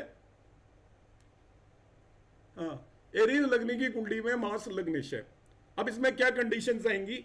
नियम यह है लघु पाराशरी का, इसलिए लघु पाराशरी से प्रॉब्लम है। रंद्रेशो ना शुभ प्रदा, ये वो है उसका श्लोक, रंद्रेशो ना शुभ प्रदा। रंद्रेश कौन है? 8th Lord. 8th लॉर्ड कभी शुभ नहीं होता। एक तरफ तो वो कह रहा है, दूसरी तरफ कह रहा है लग्नेशो ही शुभ प्रदा। लग्नेशो हमेशा शुभ होता है, मगर रंद्रेशो ना शुभ प्रदा, रंद्रेश कभी भी शुभ नहीं होता। अब देखिए हम जहां मर्जी अपनी मर्जी सुविधा के हिसाब से उठा लेते हैं, मगर एक्चुअल मीनिंग ये है इसका कि आपका 8th लॉर्ड कभी भी शुभ नहीं हो सकता। वो अपने लिए शुभ होगा केवल एक कंडीशन में, जब वो अपनी ही राशि में बैठा है बस। बाकी 8th लॉर्ड आपकी कुंडली का सबसे ज्यादा अशुभ ग्रह है। मैं बाकी अशुभ ग्रहों को यदि -4 पॉइंट दूंगा तो 8th लॉर्ड को मैं -8 पॉइंट दूंगा, इतना अशुभ होता है। यदि आपका मार्स एरीज लग्न की कुंडली के लिए लग्न लॉर्ड होकर यदि वो 8वें भाव और पहले भाव में नहीं बैठा है, वो जिस भी भाव में जाएगा उस भाव को बर्बाद कर देगा लग्नेश होकर, क्योंकि वो 8th लॉर्ड की ताकत लग्न लॉर्ड से कई गुना ज्यादा होती है। लग्न लॉर्ड आपका सबसे कमजोर होता है त्रिकोणों में। आपकी लग्न सबसे कमजोर त्रिकोण है, लग्न सबसे कमजोर आपका क्या है, केंद्र है। यदि 1, 4, 7, 10 केंद्र होते हैं, यदि एक भाव को मैं 1 पॉइंट दूं तो चौथे भाव को 2 दूंगा, या एक भाव को मैं आधा दूंगा तो चौथे भाव को 1 पॉइंट दूंगा, 7वें भाव को 2 दूंगा और 10वें भाव को 4 दूंगा। यह इनकी रिलेटिव स्ट्रेंथ है। त्रिकोण में यदि मैं आपके लग्न को 1 दूंगा तो 5वें भाव को 2 दूंगा और 9वें भाव को 4 पॉइंट दूंगा, तो 9वां भाव 4 टाइम स्ट्रॉन्गर होता है देन लग्न। तो आपका लग्न लॉर्ड जो है उसमें इतनी ताकत नहीं होती कि, अब इंडिविजुअल मत पूछो, मैंने जो समझाया उसको आप लगा लो उसी हिसाब से। इंडिविजुअल तो फिर मैं कहां तक बताता रहूंगा। मैंने आपको बता दिया कि यदि वो 8th लॉर्ड है और स्वयं राशि में नहीं बैठा है, स्वयं राशि में वो क्यों अच्छा हो जाएगा, खुद के भाव में ही बैठ गया तो वो और किसी को परेशान नहीं करेगा। स्वयं राशि में क्यों अच्छा माना जाता है पता है, क्योंकि वो अपनी ही राशि में बैठा हुआ है। मगर 8th लॉर्ड किसे खराब करता है, 6th, 8th, 12th लॉर्ड जहां पर भी जाएंगे, ये नियम है, जहां पर भी जाकर बैठेंगे उस भाव को खराब करेंगे, जिस प्लेनेट के साथ जाकर बैठेंगे उस प्लेनेट को खराब करेंगे। This is the highest level of affliction, जिसे हम पीड़ित बोलते हैं ना। पीड़ित का सिंपल सा नियम है, यदि 6ठे, 8वें और 12वें भाव के स्वामी जिस भाव में जाकर बैठ गए, भाव में, उस भाव को खराब करेंगे। भाव क्या होता है, what is astrology? Astrology is भाव फल। एस्ट्रोलॉजी क्या है, भाव का फल निकालना, इसके अलावा एस्ट्रोलॉजी कुछ भी नहीं है। हम एस्ट्रोलॉजी में जो भी कर रहे होते हैं भाव फल निकाल रहे होते हैं। भाव फल में कौन कौन से 3 कंपोनेंट है, भाव खुद वो है खेत, कारक कौन है, बीज, और आपका लॉर्ड कौन है, फार्मर। खेत तो वो क्या करेगा, 8th लॉर्ड जिस भाव में गया खेत को जाके खराब कर देगा, उसकी जो उर्वरक मिट्टी है उसको खराब कर देगा। तो जब भी 6, 8, 12th लॉर्ड जिस भाव में जाकर बैठेंगे उस भाव को खराब कर देंगे। जिस प्लेनेट के साथ युति में बैठेंगे उस प्लेनेट को खराब कर देंगे, उसको एफ्लिक्ट कर देंगे, जिसे देखेंगे उसे भी खराब कर देंगे। तो पीएसी प्लेसमेंट इनका खराब है, एस्पेक्ट इनका खराब है, कंजंक्शन इनका खराब है। मगर 8th लॉर्ड आपका तो वो मैलिफिक भी हो गया, 8th Lord by the way आपका नेचुरल मैलिफिक भी हो गया। तब तो क्या हो गया, करेला वो भी नीम चढ़ा, करेला नीम चढ़ा हो गया ना। मार्स 8th लॉर्ड है, आपका लग्न लॉर्ड भी है। अब वो आपके 5वें भाव में जाकर बैठ गया, 5th हाउस में बैठ गया, खुद ठीक हो गया, 5वें भाव को बर्बाद कर देगा वो, खुद ठीक है। देखिए ध्यान रखना, 2 चीजों में अंतर है। आप अपने आप के लिए क्या कर रहे हो बात अलग है, दूसरे के लिए क्या करोगे। 8th लॉर्ड सपोज 9वें भाव में चला गया तो वो एज ए 8th लॉर्ड तो इंप्रूव हो गया, अच्छा हो गया एज ए 8th लॉर्ड, तो मतलब वो खुद प्लेनेट का प्लेसमेंट बढ़िया हो गया। मगर वो किसे खराब कर रहा है, 9th हाउस के, वो आपके को वो बर्बाद कर रहा है। 8th लॉर्ड सपोज लग्न में आकर बैठ गया, 8th लॉर्ड इज इन लग्न, जिंदगी भर बीमार हो गए, कभी बीमारी से मुक्ति नहीं मिल सकती। 8th लॉर्ड खुद तो अच्छा हो गया मगर आपकी लग्न तो बर्बाद होगी ना। खुद की उस पर्सन की लग्न को जहां पर भी 6, 8, 12th लॉर्ड जिस भाव में जाकर बैठेंगे उस भाव को कमजोर कर देंगे, पीड़ित कर देंगे। और इसी तरीके से 6, 8, 12th लॉर्ड के साथ जो भी प्लेनेट बैठा होगा वो प्लेनेट आपका पूरी तरीके से पीड़ित हो जाएगा। तीनों की बात कर रहा हूं। और डिस्पाइट उसकी दूसरी लॉर्डशिप आपको देखने की जरूरत नहीं है, दूसरी लॉर्डशिप मत देखिए। वो 6th लॉर्ड है तो वो 6th लॉर्ड तो है ही, चाहे वो दूसरा आपका 5th लॉर्ड हो, तो वो इंप्रूव भी करेगा और खराब भी करेगा, दोनों चीजें करेगा। मगर 6, 8, 12th लॉर्ड के लिए माना गया है कि वो जिस भी प्लेनेट के साथ युति में होंगे, कंजंक्शन में कंजंक्शन में होंगे, एस्पेक्ट में होंगे, प्लेसमेंट में होंगे, वो उससे पीड़ित करेंगे। नेचुरल मैलिफिक भी पीड़ित करेंगे। अब एक ही प्लेनेट फंक्शनल मैलिफिक है और नेचुरल मैलिफिक है, यहां पर एस्ट्रोलॉजर की जरूरत है।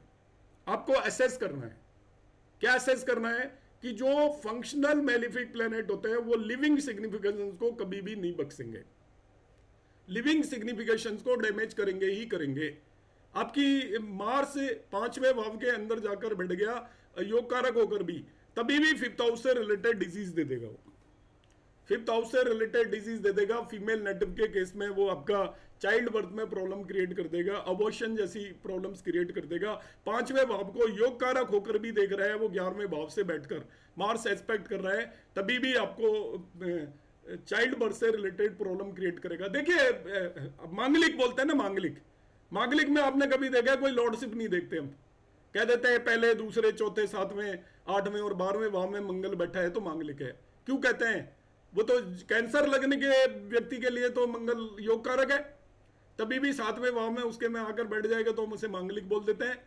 क्यों बोल देते हैं मांगलिक? इसीलिए बोल देते हैं वो नेचुरल मैलिफिक प्लेनेट है। वो natural malefic planet living significations को कभी नहीं छोड़ता। लिविंग सिग्निफिकेशंस कौन है? मैरिड लाइफ, आपके टेम्परामेंट को, आपके बिहेवियर को, आपके नेचर को। बंदे की नाक पे गुस्सा रखा रहेगा, मार्स क्या करेगा? नाक पे ले आता है गुस्से को माइंड से, ठीक है। ईगोइस्टिक होगा बंदा, आसानी से बात नहीं करेगा, कोई उसको हैंडल नहीं कर पाएगा। मांगलिक में क्या दिक्कत होती है? मांगलिक पर्सन को हैंडल करना दिक्कत होती है। हैंडल नहीं कर पाएगा, उसको कौन हैंडल कर सकता है? दूसरा मांगलिक पर्सन ही हैंडल कर सकता है। इसलिए मांगलिक से मांगलिक देखते हैं, नहीं तो वो दबा के रखेगा। जो खुद मांगलिक होगा वो बात बात पे दूसरे को दबा के रखेगा, उसको शेर को सवा शेर मिल जाएगा तब ठीक है। दोनों मांगलिक होंगे तो पता लगेगा ये दबने वाला नहीं है, तो दोनों थोड़ा बहुत कंप्रोमाइज कर लेंगे। तो आपको केवल लॉर्डशिप नहीं देखनी है। तो बहुत सारे लोग केवल लॉर्डशिप के बारे में बताते हैं, बहुत सारे लोग केवल नेचुरल सिग्निफिकेशंस के बारे में बताते हैं। नहीं, आपको दोनों से देखना है।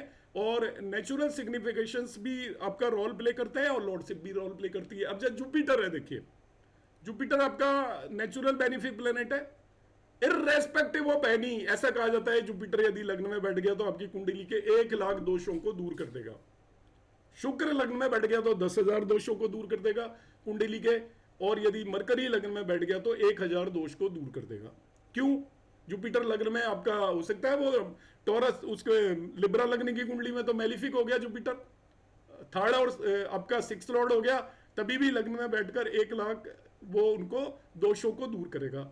रीजन क्या है कि जुपिटर आपका नेचुरल बेनिफिक प्लेनेट है। नेचुरल बेनिफिक प्लेनेट आपके जो लिविंग सिग्निफिकेशंस को प्रोटेक्ट ही करेगा, लिविंग सिग्निफिकेशंस को प्रोटेक्ट करेगा, ये श्योर है। नेचुरल मैलिफिक प्लेनेट, जबकि नेचुरल बेनिफिक प्लेनेट आपके लिविंग सिग्निफिकेशंस को, मार्स की दशा आएगी, बीमारी होगी, चाहे आपकी कुंडली का कोई भी कारक हो, वो मार्स जिस भाव में बैठ जाएगा उस भाव से रिलेटेड डिजीज देगा आपको। सपोज आपके 5वें भाव में बैठ गया, हार्ट से रिलेटेड डिजीज देगा। 4th हाउस के अंदर बैठ गया, आपको बीपी से रिलेटेड डिजीज दे देगा। 7th हाउस में बैठ गया तो 7th हाउस से रिलेटेड कोई डिजीज दे देगा आपको। 8th हाउस में बैठ गया तो 8th हाउस से रिलेटेड डिजीज दे देगा। राहु आपके 8th हाउस में बैठ गया, किसी के भी बैठा हो, भूत प्रेत, हनुमान चालीसा का पाठ जरूर करता है वो, उसको अननोन फियर होता है उसके मन के अंदर, अननोन फियर, उसको पता ही नहीं होता, बेमतलब के क्रिएट कर लेता है। घर से कोई निकला उसको ये डर लग जाता है, पता नहीं एक्सीडेंट तो नहीं हो जाएगा, कुछ और तो नहीं हो जाएगा, जरा सी पर्दा हिलेगा तो उसको लगेगा पता नहीं कौन है, कुछ दिखाई दे रहा है। इस तरीके का व्यक्ति हो जाएगा जिसके 8th हाउस के अंदर राहु या केतु हो, दोनों में से कोई भी हो, वो अननोन फियर से ग्रसित रहते हैं परमानेंट। वो लोग, उनके अंदर क्या होता है permanent, because 8th house is house of unknowns. 8th house के बारे में किसी को नहीं पता है, और वहां पर आपने राहु को बिठा दिया तो राहु आपको क्या करेगा? भय रुपया है, और वो आपको अलग अलग रूप दिखाता रहेगा। तो ऐसे लोग जनरली जादू टोना और ऐसी चीज़ों में ज़्यादा बिलीव करते हैं, और उन्हें लगता है कि हमारे ऊपर किसी ने कुछ किया हुआ है। तो ये सर्टेन कॉम्बिनेशन है। अब मैं आपको इसको एंड में मैंने छोटा छोटा आपको जो भी होता है, एक डेबिलिटेशन होता है आपका, तो डेबिलिटेशन के बारे में जब हम शटबल को यूटिलाइज कर लेते हैं तो बहुत ज़्यादा डेबिलिटेशन की जरूरत नहीं पड़ती। बाकी डेबिलिटेड प्लेनेट का कैंसिलेशन हो जाता है अधिकतर केसेस में। तो डेबिलिटेड और एक्सोल्टेशन जब भी आप देख रहे हो तो प्लेनेट को आपने नवांश में जरूर देखिए। नवांश में जब भी हम एफ्लिक्शन भी देख रहे हैं तो नवांश में देखिए। और नवांश में आपको क्या देखना है, जैसे मैं अक्सर कई बार रिपीटेटिव हो गया होगा, मैं बहुत बार बता चुका हूं आप लोगों को कि नवांश को देखने की 3-4 तरीके हैं। वैसे तरीके 20 हैं, मगर नवांश में क्या देखा जाता है? नवांश में आपको पता होना चाहिए मैं कब क्या देखूंगा। जब एज ए प्लेनेट आप देख रहे हो तब उसको कुंडली की तरह एनालिसिस नहीं करना होता। नवांश को देखा जाता है, आप हर इवेंट के लिए वेरीफाई करोगे उसको, आपकी लाइफ के जितने भी इवेंट हैं, आपके जो कुंडली के अंदर प्रॉमिस होता है उस प्रॉमिस का 50% आपका D1 चार्ट है, 40% आपका D9 चार्ट है, और 10% कंसर्न डिविजनल चार्ट है।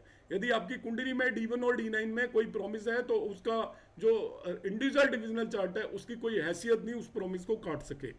यदि D1 और D9 में प्रॉमिस है तो वो इवेंट तो आपकी लाइफ के अंदर हर हालत के अंदर होकर रहेगा, उसको कोई डिनाई नहीं कर सकता। उसके डिविजनल चार्ट में चाहे नहीं भी है तभी भी वो इवेंट होगा। तो D1 और D9 सबसे इंपॉर्टेंट हो जाते हैं। अब हम क्या करते हैं, देखिए D1 तो आपने देखना ही देखना है, उसमें तो कोई डाउट ही नहीं है। D9 में जब हम प्लेनेट की डिग्निटी चेक कर रहे होते हैं, वो उसके लिए भी D9 देखना होता है। जिसे कुछ लोग कहते हैं strength of the planet. Strength of planet हम क्या देते हैं रिलेटिव टर्म्स में, D9 में वो कहां गया है, केवल रिलेटिव टर्म्स में देखना है बस कि D1 में उच्च का है, हमने कहा बढ़िया है। अब उच्च को तो मैंने शेड्यूल में डाल दिया, जरूरत ही नहीं है। मगर आप D9 में देख लीजिए कि वो रिलेटिव टर्म्स में कहीं पता लगा नीच का हो गया, नीच का हो गया। अब आपको कितने भी अच्छे रिजल्ट मिले आप रोते ही रहोगे। जिस बच्चे के 98% आ जाते हैं वो इसलिए रोता है मेरे तो 2% कट गए, रोता रहेगा ना। एक बंदा 52% पे भी नाचेगा कि मेरे तो 52% आ गए, कुछ करके ही नहीं आया था एग्जाम में, पढ़ा भी नहीं था एक भी दिन, तो दोनों में अंतर है। उसको कभी सेटिस्फेक्शन नहीं होगा। वो आईएएस का एग्जाम दिया, उसकी 9th रैंक आ गई, वो रोएगा फर्स्ट क्यों नहीं आई। ठीक है, इसके बाद वो उसको मकान खरीद लिया उसने 25 साल की उम्र में, फिर वो रोएगा ये तो मुझे कोठी खरीदनी चाहिए थी, फ्लैट क्यों खरीद लिया, मेरे पास तो कोठी नहीं है। कार खरीद ली तो मेरे पास ये, वो हमेशा रोएगा जिसका D1 का कोई पर्टिकुलर प्लेनेट D9 के अंदर रिलेटिवली खराब कंडीशन में है। उल्टा है, D1 में तो खराब कंडीशन में है और D9 में वो प्लेनेट क्या हुआ आपका अच्छी कंडीशन में चला गया, वो हमेशा इंटरनली सेटिस्फाइड रहेगा उस प्लेनेट के सिग्निफिकेशन से। देखिए शुक्र आपका उच्च का है D1 में, आपको सुंदर स्पाउस मिल जाएगा, पैसे वाला स्पाउस मिल जाएगा, मनपसंद का स्पाउस मिल जाएगा। D9 में नीच का है, रोता रहेगा बंदा, अरे यार ऐसा है, ऐसा नहीं है, आप नहीं समझते, आपको नहीं पता, आपको ऐसा नहीं है, वैसा नहीं है, बाहर के लोग तो ऐसे ही समझते हैं, जेल तो मैं रहा हूँ, और इस तरीके की स्थितियां होंगी, जबकि होंगी नहीं एक्चुअल में उसके साथ। वो कभी भी इंटरनली D9 आपको बताता है इंटरनल सेटिस्फेक्शन, इंटरनल चीज को बताएगा, क्योंकि हम हमारे पास आप सब लोग महसूस कर सकते हो इस चीज को, हम पे जो है उससे हम सेटिस्फाई नहीं है। ठीक है, हम उस चीज को ढूंढ रहे हैं जो नहीं है, और इसीलिए दुखी है कि ये चीज नहीं है। ऐसा मैंने कोई आदमी नहीं देखा जो इस बात से सुखी रहता हो कि मेरे पास जो है वो है, इसे मैं एंजॉय करूं, वाह मेरे पास ये है। वो क्या देखता है, मेरे पास ये नहीं है। अपनी हालत से हर इंसान दुखी होता है। नवांश का कमाल होता है कि D1 में आपका कोई भी प्लेनेट है, D9 में आपको रिलेटिव उसकी वो देखिए, रिलेटिव में केवल 6 चीजें देखनी है आपको। वो अपने राशि में क्या परिवर्तन हुआ, उच्च का हो गया, दूसरा आपका वो ओन साइन में हो सकता है, तीसरा न्यूट्रल साइन में हो सकता है, एनिमी साइन में हो सकता है, डेबिलिटेशन साइन के अंदर हो सकता है। तो D1 से कंपेयर कर लीजिए आप, D1 से कंपेयर करोगे उससे आपको ये पता चलेगा, जिसे बहुत लोग बोलते हैं कि हम उसकी ताकत नाप रहे हैं। ताकत नहीं नाप रहे, वो उसका इंटरनल सेटिस्फेक्शन नाप रहे हैं बस हम। कुछ प्लेनेट से देखिए D1 में उच्च का प्लेनेट है आपका, बली है, मगर D9 में वो आपका नीच का है। तो देखिए कई जगह पे लिखा होता है कि उसकी जो दशा है इनिशियली ठीक जाएगी मगर समय के साथ खराब होती जाएगी। ठीक है, ये रूल है, आप किसी भी क्लास 6 में पढ़ोगे। मगर इसका आप असली इंटरप्रिटेशन ये है कि आप शुरुआत तो किसी भी चीज की बड़े जोश खरोश से करोगे। नौकरी लगी ऑफिस में, बड़े मजे से गए, बिल्कुल 9 बजे जा रहे हो टाइम पे और 5:30-6 बजे आ रहे हो, जो भी टाइम खत्म हुआ, धीरे धीरे धीरे धीरे धीरे आप 11 बजे जाओगे, 12 बजे जाओगे, भागना शुरू कर दोगे, एंजॉय करना बंद कर दोगे उसको। तो internally you are not satisfied with that. तो ये आपका होने वाला है कि आपको ट्रेलर कुछ दिखेगा, इसके बाद पिक्चर कुछ और निकलेगी, वैसी स्थिति होगी। दूसरा नवांश को आप बाकी सब चीजों के लिए एज ए इंडिविजुअल कुंडली एनालाइज करेंगे, तब हम देखेंगे 6ठे भाव में गया, 8वें में गया, इसमें गया, उसमें गया। आप वो जो चीजें देखते हो वर्गोत्तम वगैरह, वो सब कुछ देखना है आपको। और एक मैंने अक्सर देखा है, मेरे पास जितने भी मैसेज आते हैं, पुष्कर नवांश को इतना बड़ा चढ़ा के लेने की जरूरत नहीं है।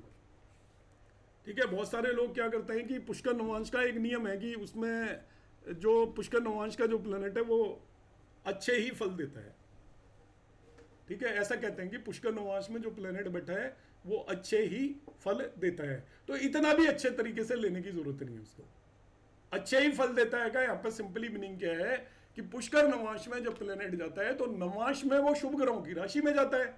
तो शुभ ग्रहों की राशि में जाएगा, इसका मतलब उसकी स्थिति ठीक ठाक होगी ना नवांश में।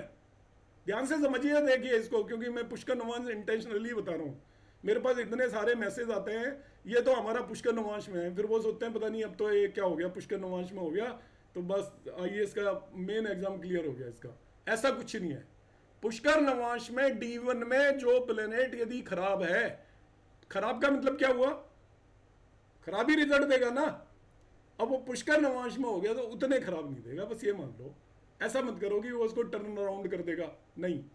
आपका D1 के हिसाब से आप देख रहे हो कि प्लेनेट बेकार है, एफ्लिक्टेड है बैडली, सब कुछ बुराई है इसके अंदर, नीच का भी है, मगर D9 में वो क्या हो गया आपका पुष्कर नवांश में गया, तो रिलेटिव टर्म्स में वो बेटर हो गया बस। क्योंकि पुष्कर नवांश है क्या, देखिए पुष्कर नवांश एक अलग कंसेप्ट है, दो कंसेप्ट है, मैं अभी क्लियर कर रहा हूँ आज की क्लास में, ये इंटेंशनली क्लियर कर रहा हूँ क्योंकि पुष्कर नवांश के बारे में बहुत ज्यादा आता है और पुष्कर भाव भी यूटिलाइज करते हैं, पुष्कर भाव मत यूटिलाइज किया करो, कोई यूज नहीं है उसका। पुष्कर नवांश को अब समझिए ध्यान से, ये क्या है, क्योंकि बृहस्पति और ओरा शास्त्र ने कंफ्यूजन क्रिएट किया हुआ है, इसीलिए लोग यहाँ पर कंफ्यूज हैं। तो ये क्या है आपका, कई सारी नाड़ियों में नवांश के बारे में काफी ज्यादा दिया हुआ है।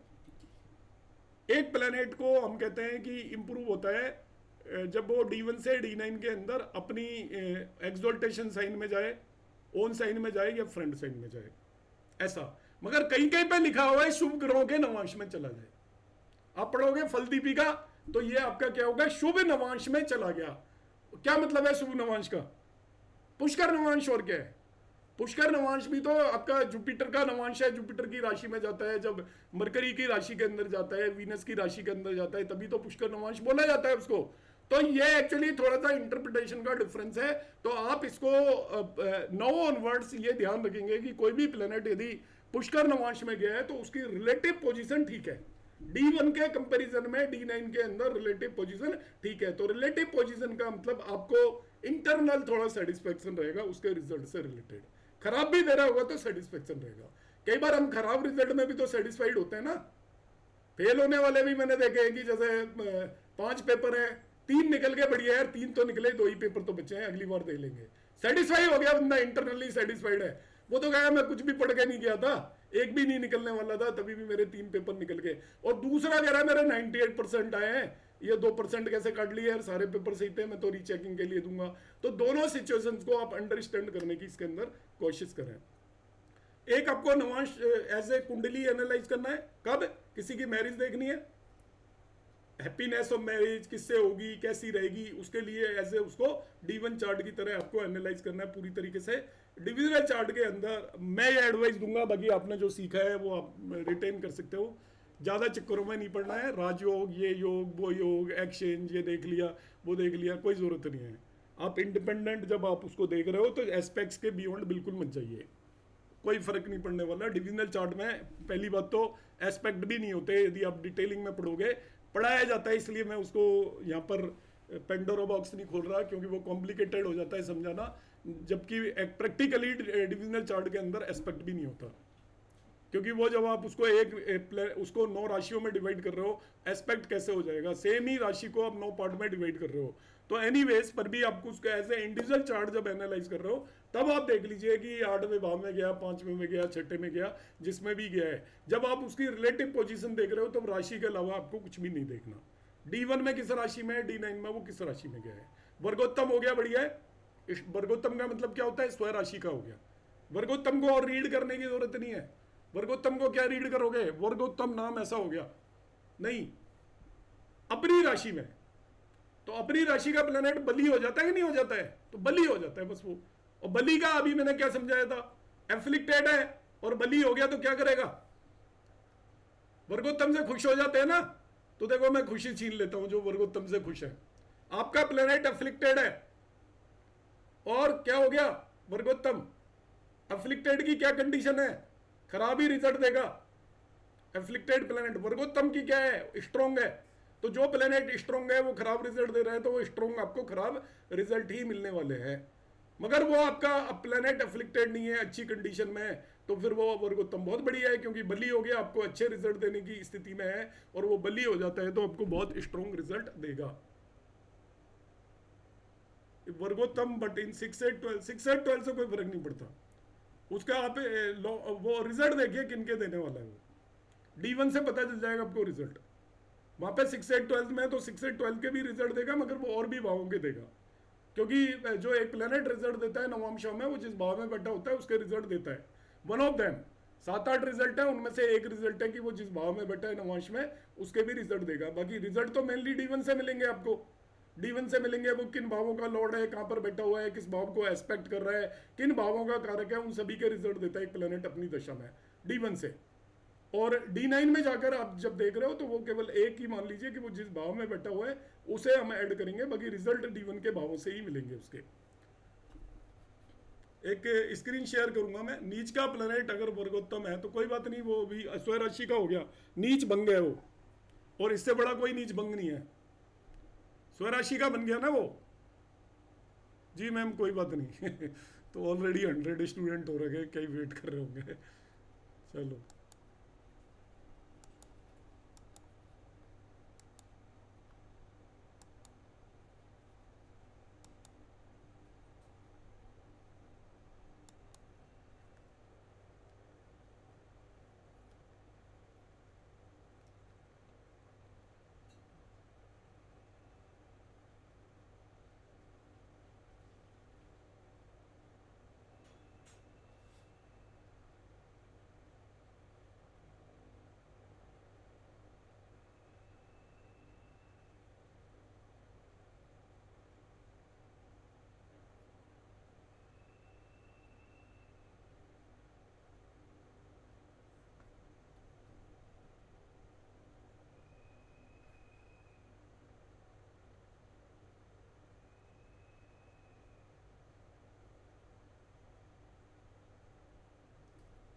एक मिनट में अभी स्क्रीन शेयर कर रहा हूँ।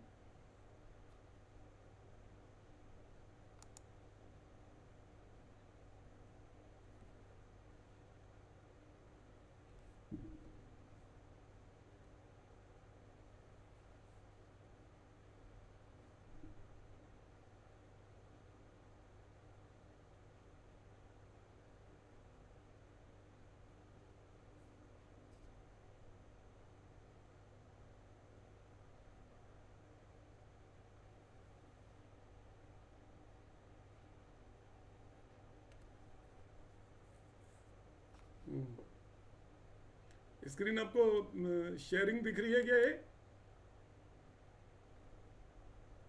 कोई बताइए, दिखी है क्या शेयरिंग? Yes okay. मोबाइल पे ज्वाइन नहीं हो रहा है। तो देखिए affliction of planet in Vedic astrology है understanding when and how a planet becomes afflicted, कब पीड़ित होगा। तो मेरे से कहा था लास्ट क्लास में, जो मेरी कुंडली एनालिसिस रिसर्च के स्टूडेंट है उन्होंने कहा था जी बताइएगा, तो ये पर्टिकुलरली उनके लिए है, बाकी सब लोगों के लिए भी है। तो इसमें क्या होता है इन वैदिक एस्ट्रोलॉजी, ये planet is afflicted when its natural ability to produce positive result is harmed.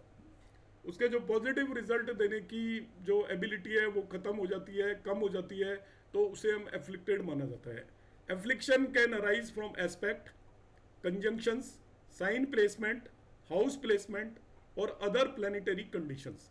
तो इनमें ये सारे पैरामीटर होते हैं कि प्लैनेट कब एफ्लिक्टेड होगा, वो आपके उसके किसका एस्पेक्ट है, किसके साथ कंजक्टेड है, किस साइन में वो रखा हुआ है, किस हाउस के अंदर वो रखा हुआ है, और अदर प्लैनेटरी कंडीशन जैसे मैंने बताया था कंबस्टन, प्लैनेटरी वॉर एटसेट्रा, ये सब एफ्लिक्शन के रीजन होते हैं। रिकॉग्नाइजिंग एफ्लिक्शन इज की टू एक्यूरेट चार्ट इंटरप्रिटेशन। तो आप यदि उसको रिकॉग्नाइज कर पाते हो तो वो सबसे इंपॉर्टेंट होता है। जनरल कॉजेज ऑफ एफ्लिक्शन, किस वजह से प्लेनेट एफ्लिक्ट होता है, तो ये जो मैंने पॉइंट लिखे हुए हैं इन्हें आप ध्यान रखेंगे तो आपको पता चल जाएगा। It is conjunction with the malefic planet. कोई भी प्लेनेट यदि मेलिफिक के साथ कंजक्टेड है, इवन वो फंक्शनल या नेचुरल दोनों में से, वो जिन प्लेनेट से कंजक्टेड है वो फंक्शनल मेलिफिक है तभी भी एफ्लिक्टेड है, और नेचुरल मेलिफिक है तभी भी एफ्लिक्टेड है। मगर आपको यहाँ पर कॉमन सेंस लगाना है, आउटराइटली ये नहीं करना है। एक प्लेनेट यदि फंक्शनल बेनिफिक है मगर वो नेचुरल बेनिफिक है तो उसको आप दोनों तरीके के पॉइंट दे दोगे, एफ्लिक्टेड तो मानोगे मगर उसको पूरी तरीके से एफ्लिक्टेड नहीं मानोगे। अब एक प्लेनेट आपका नेचुरल भी मेलिफिक है और फंक्शनल भी मेलिफिक है, then it is completely destroyed, पूरी तरीके से वो उसको खराब करने की कोशिश करेगा। मगर मिक्स यदि हो रहा है तो आप उसको उसी तरीके से लेंगे कि सपोज एक फंक्शनल बेनिफिक उसके साथ आकर कंजक्ट हो गया मगर उसकी नेचर नेचुरल मेलिफिक है, तो आप ये मान के करिए कि वो कुंडली के पर्टिकुलर कुंडली के लिए अच्छे रिजल्ट देगा मगर अपने नेचुरल सिग्निफिकेशंस की वजह से कुछ प्रॉब्लम्स भी क्रिएट करेगा, ऐसे मानकर चलेंगे। मतलब वो प्योर नहीं होगा, ना ही तो वो प्योर नेगेटिव होगा, ना ही वो प्योर पॉजिटिव होगा, तो उसको आप पूरी तरीके से कंप्लीटली एफ्लिक्टेड नहीं मानकर चलोगे। केवल इस बेसिस पर कि सपोज मार्स कर कैंसर लगने की कुंडली में किसी भी प्लेनेट से एसोसिएट हो रहा है, कंजक्ट हो रहा है, तो उसको पूरी तरीके से आप पीड़ित नहीं मानकर चलोगे, मगर ये दिमाग में जरूर रखकर चलोगे कि मार्स इसके साथ कंजक्टेड है तो it will create problems. Aspect from malefic planet भी इसी तरीके से करेगा। प्लेसमेंट इन सर्टेन हाउसेस, कोई भी प्लेनेट छठे, 8वें और 12वें भाव में जाकर बैठ गया, और यहां पर जो है ना एस्पेक्ट फ्रॉम मेलिफिक में ये आ गया 6, 8, 12th लॉर्ड। जो फंक्शनल मेलिफिक में कौन आ जाते हैं? 6, 8, 12th लॉर्ड। इसके बाद प्लेनेट यदि छठे, 8वें और 12वें भाव में जाकर बैठ गया तो वो पीड़ित ही है। मतलब ये मेरा अपना ही सूत्र है कि किसी भी व्यक्ति का यदि चंद्रमा 6, 8 12 में चला गया, वो जिंदगी भर उसके मन को शांति नहीं मिल सकती, मिल ही नहीं सकती। आप जो मर्जी कर लो, चाहे आपको वो चाहे शिव जी के ऊपर दूध चढ़ा लो, मेडिटेशन कर लो, जो मर्जी कर लो, आपको मेडिटेशन से भी शांति नहीं मिलेगी। आप जो करोगे आपको, और जिसकी लग्न 6, 8 12 में चलेगी वो व्यक्ति आपका 90 साल का हो जाएगा, तभी भी वो सुबह शाम तक उसको कुछ ना कुछ काम करना पड़ेगा। उसकी लाइफ के अंदर स्ट्रगल खत्म नहीं हो सकती। स्ट्रगल का मतलब सक्सेस नहीं होता। जैसे आप बहुत सक्सेसफुल हो तो ये मत समझिए कि स्ट्रगल नहीं है, आपको कुछ ना कुछ एफर्ट करते रहने पड़ेंगे throughout life. Debilitation sign में है तभी भी वो खराब है। Combustion, too close to the sun, अब ये कंबक्शन में ध्यान रखना है, बहुत क्लोज हो तभी उसको एफ्लिक्टेड मानेंगे। इन जनरल यदि 8-10 डिग्री है तो उतना ज्यादा प्रॉब्लम नहीं है। प्लेनेटरी वॉर आपको देखना आना चाहिए, जो मैंने सिखाया था आपको उससे अब जे हो रहा सॉफ्टवेयर के थ्रू मैंने बताया था प्लेनेटरी वॉर किस तरीके से देखना है। प्लेनेटरी वॉर में वो पीड़ित होता है मगर सर्टेन सिग्निफिकेशंस होते हैं। एफ्लिक्शन इन डिविजनल चार्ट, नवांशा। एफ्लिक्शन का मतलब मैंने पहले ही बता दिया कि वो आपका किन राशियों में होगा। Malefic planet in Vedic astrology है यहाँ पर। नेचुरल मेलिफिक आपका सैटर्न, मार्स, राहु, केतु, सन माइल्ड मेलिफिक है, वेनिंग मून, और आपका मरकरी कंडीशनल मेलिफिक होता है। जब मरकरी किसी भी मेलिफिक प्लेनेट के साथ है तो मेलिफिक होगा, अकेला बैठा है तो बेनिफिक है, और किसी बेनिफिक के साथ बैठा है तो भी बेनिफिक है। Functional malefic depend on ascendant, आपको सबको पता होगा फंक्शनल मेलिफिक आपके असेंडेंट पर डिपेंड करते हैं। May include benefics in certain charts, और जिसको नहीं पता है वो मेरा वैदिक एस्ट्रोलॉजी की प्लेलिस्ट में चला जाए तो वहां पर ये मैंने एक्सप्लेन किया हुआ है। Their aspect and conjunctions can cause affliction, तो ये ध्यान रखना है कि इनका एस्पेक्ट और कंजंक्शन एफ्लिक्ट करेगा, चाहे वो नेचुरल हो या फंक्शनल हो। कंबक्शन है, ये कंबक्शन की डिग्री दी हुई है। When a planet is too close to the sun in degrees it strength diminishes. Approximate combustion, इनको ध्यान नहीं रखना है। अब ये मानकर चलिए वो पूरी तरीके से बर्बाद है यदि विद इन 3 डिग्री 20 मिनट तक है, और आपका इसके बाद जैसे जैसे डिग्री बढ़ती जाएगी उसके कुछ एक सिग्निफिकेशंस सफ़र करेंगे, मगर पूरी तरीके से सफ़र नहीं करेंगे। कौन से सफ़र करेंगे वो मैं आपको एक्सप्लेन करके आ चुका हूँ कि वो जिस भाव का कारक है, और उस भाव का में भी यदि वो सूर्य के साथ उस पर्टिकुलर डिविजनल चार्ट में भी वो सूर्य के साथ जाकर बैठ गया तो उसके सिग्निफिकेशन सफ़र करेंगे, बाकी नहीं करेंगे। प्लेनेटरी वॉर है, ग्रह युद्ध। Occur when two planet except sun, Rahu Ketu में ग्रह युद्ध नहीं होता। Are within 1 degree of each other in longitude and latitude भी है। लॉन्गिट्यूड के साथ साथ यहाँ पर लैटिट्यूड भी ध्यान रखना है। The planet with higher longitude is considered defeated and loses strength, can weaken dignity and output, तो ये भी डिग्निटी को खराब करता है। अब इसमें एक चीज को ध्यान रखना है कि यहाँ पर बहुत जगह पड़ा होगा मार्स कभी नहीं हारता, वो कमांडर इन चीफ है, ये सब हियर से हैं, कुछ भी नहीं है ऐसा। मार्स भी हारेगा, सभी हारेंगे। Houses associated with the affliction, house है जो एफ्लिक्शन क्रिएट करते हैं। 6th हाउस है, it causes struggles, enemies and health issues. कोई भी प्लेनेट यदि छठे भाव में चला गया तो मैंने कहा लग्न लॉर्ड 6, 8 12 में जाता है तो वो आपका लाइफ के अंदर प्रॉब्लम क्रिएट करता है। मून भी जाएगा तो वो आपका लाइफ के अंदर प्रॉब्लम क्रिएट करता है। तो 6th हाउस में इफेक्ट ऑन प्लेनेट होता है, causes struggle, enemies and health issues create करेगा। 8th हाउस में गया तो वो भी ऑब्स्टेकल्स क्रिएट करेगा। सडन इवेंट्स एंड इनस्टेबिलिटी और फियर मेनली क्रिएट करता है। 8th house is the house of fear. जिसको भी पैसे यदि नहीं मिल रहे हैं, यदि पैसे की उसको कोई भी प्रॉब्लम चल रही है, आप देख लीजिएगा उसका 8th लॉर्ड या 8th हाउस में कोई प्लेनेट बैठा हुआ है, आप उस प्लेनेट को देखिए आपकी कुंडली के अंदर, उस प्लेनेट के अंदर प्रॉब्लम होगी। आपको यदि मनी से रिलेटेड फियर रहता है माइंड के अंदर, तो 8th हाउस के अंदर यदि बाई दी भी कोई प्लेनेट बैठा हुआ है आपका, तो वो प्लेनेट उसका कॉज है। क्योंकि 8th हाउस का जो भी लॉर्ड है वो फियर क्रिएट करेगा, जहां जाकर बैठ जाएगा उस भाव से रिलेटेड फियर क्रिएट करेगा, जिस भाव को एस्पेक्ट कर लेगा उस भाव से रिलेटेड भी फियर क्रिएट करेगा। सपोज 8th लॉर्ड आपका 5वें भाव में चला गया, संतान से रिलेटेड आपके मन में हमेशा आशंकाएं या दुविधाएं बनी रहेंगी। लग्न में चला गया तो अपनी ओवरऑल पर्सनैलिटी से रिलेटेड आपको प्रॉब्लम चलती रहेंगी। 8th लॉर्ड जिस भाव को देख लेगा 8th लॉर्ड उसमें भी प्रॉब्लम क्रिएट करेगा। 12th है आपका, it causes losses, isolation and expenses. Debilitation आपको पता ही है, each planet has a sign of debilitation where it feels weakest. Debilitated planet often can not express their positive traits effectively. Effect can be reduce by नीच भंग राजयोग। नीच भंग पे एक वर्ड बोल देता हूं मैं, नहीं तो एक बार राजयोग होता है, ठीक है। नीच भंग कोई राजयोग नहीं होता, विपरीत राजयोग भी कोई राजयोग नहीं होता। इनमें एक कंडीशन है, विपरीत राजयोग में तो एक कंडीशन है, आपकी लग्न स्ट्रांग नहीं होती तो विपरीत राजयोग कोई राजयोग नहीं है। वो कहीं नहीं लिखा मिलेगा, मगर ये आप मान लीजिए जो मैं बता रहा हूँ कि विपरीत राजयोग तब तक राजयोग नहीं है जब तक आपकी लग्न बली नहीं है। नीच भंग राजयोग को केवल इतना भर मान लीजिए आप कि आपको सारी प्रॉब्लम दे देगा, अल्टीमेटली आपका काम खींच तान के हो जाएगा, बस इतना भर राजयोग है। जैसे आपका कोई आप कॉम्पिटिटिव एग्जाम दे रहे हो, जेई मेंस का मैं एग्जांपल दे देता हूँ, सब उससे निकले होते हैं। आप इंतजार कर रहे हो कि बेटे का कंप्यूटर साइंस मिल जाए, नहीं मिलेगा। पहली लिस्ट में मैकेनिकल में एडमिशन कराओगे, दूसरी लिस्ट में कुछ मिलेगा, तीसरी में मिलेगा, एंड तक नहीं मिलेगा। इसके बाद आप स्पोर्ट राउंड में जाओगे, स्पोर्ट राउंड में जाके खींच तान के आपको बड़ा मुश्किल से एंड में जाकर आपका काम हो जाएगा। यही नीचभंग राजयोग है। इट्स नॉट ए प्योर राजयोग। जैसे राजयोग जो होते हैं जिनमें कि आपको क्लियर कट कुछ ना कुछ एक्स्ट्रा ऑर्डिनरी सक्सेस मिलती है, वैसा है। नीच भंग को आप ये मान लीजिए नीच ही नहीं रहता, बस राजयोग टर्म इसके साथ सही नहीं लगाई हुई। ये राजयोग नहीं है किसी भी तरीके का, वो प्लेनेट नॉर्मल हो जाता है, नॉट लाइक ए नीच प्लेनेट।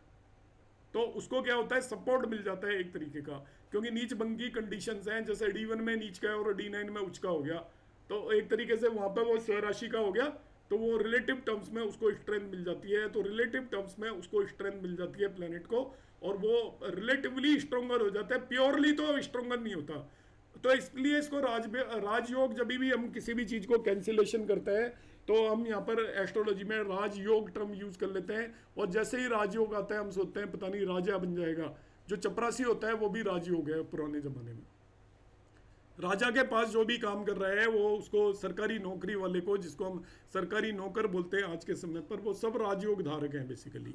तो राजयोग डिपेंड करता है आपका, उसकी एक्सटेंट डिपेंड करती है कि कौन प्लेनेट किस स्ट्रेंथ पे देगा, उस तरीके का राजयोग होगा। आपको गवर्नमेंट से या शासन से यदि किसी भी तरीके की हेल्प मिल रही है तो वो भी अपना में एक तरीके का राजयोग है। तो नीच भंग राजयोग की जो इंटेंसिटी है ऐसे राजयोग नहीं होती। इसको आप सिंपली ये मानकर चलें कि इट इज नॉट ए राजयोग, मगर ये अब में प्लेनेट रिलेटिवली नीच की जैसी उसकी स्थिति नहीं होती है।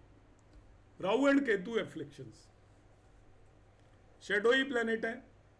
इनके बारे में जो मेरा मानना है, इनकी दशाओं में ये अपने नेचुरल सिग्निफिकेशंस के अलावा कोई रिजल्ट नहीं देते, बस नेचुरल सिग्निफिकेशंस के रिजल्ट देते हैं।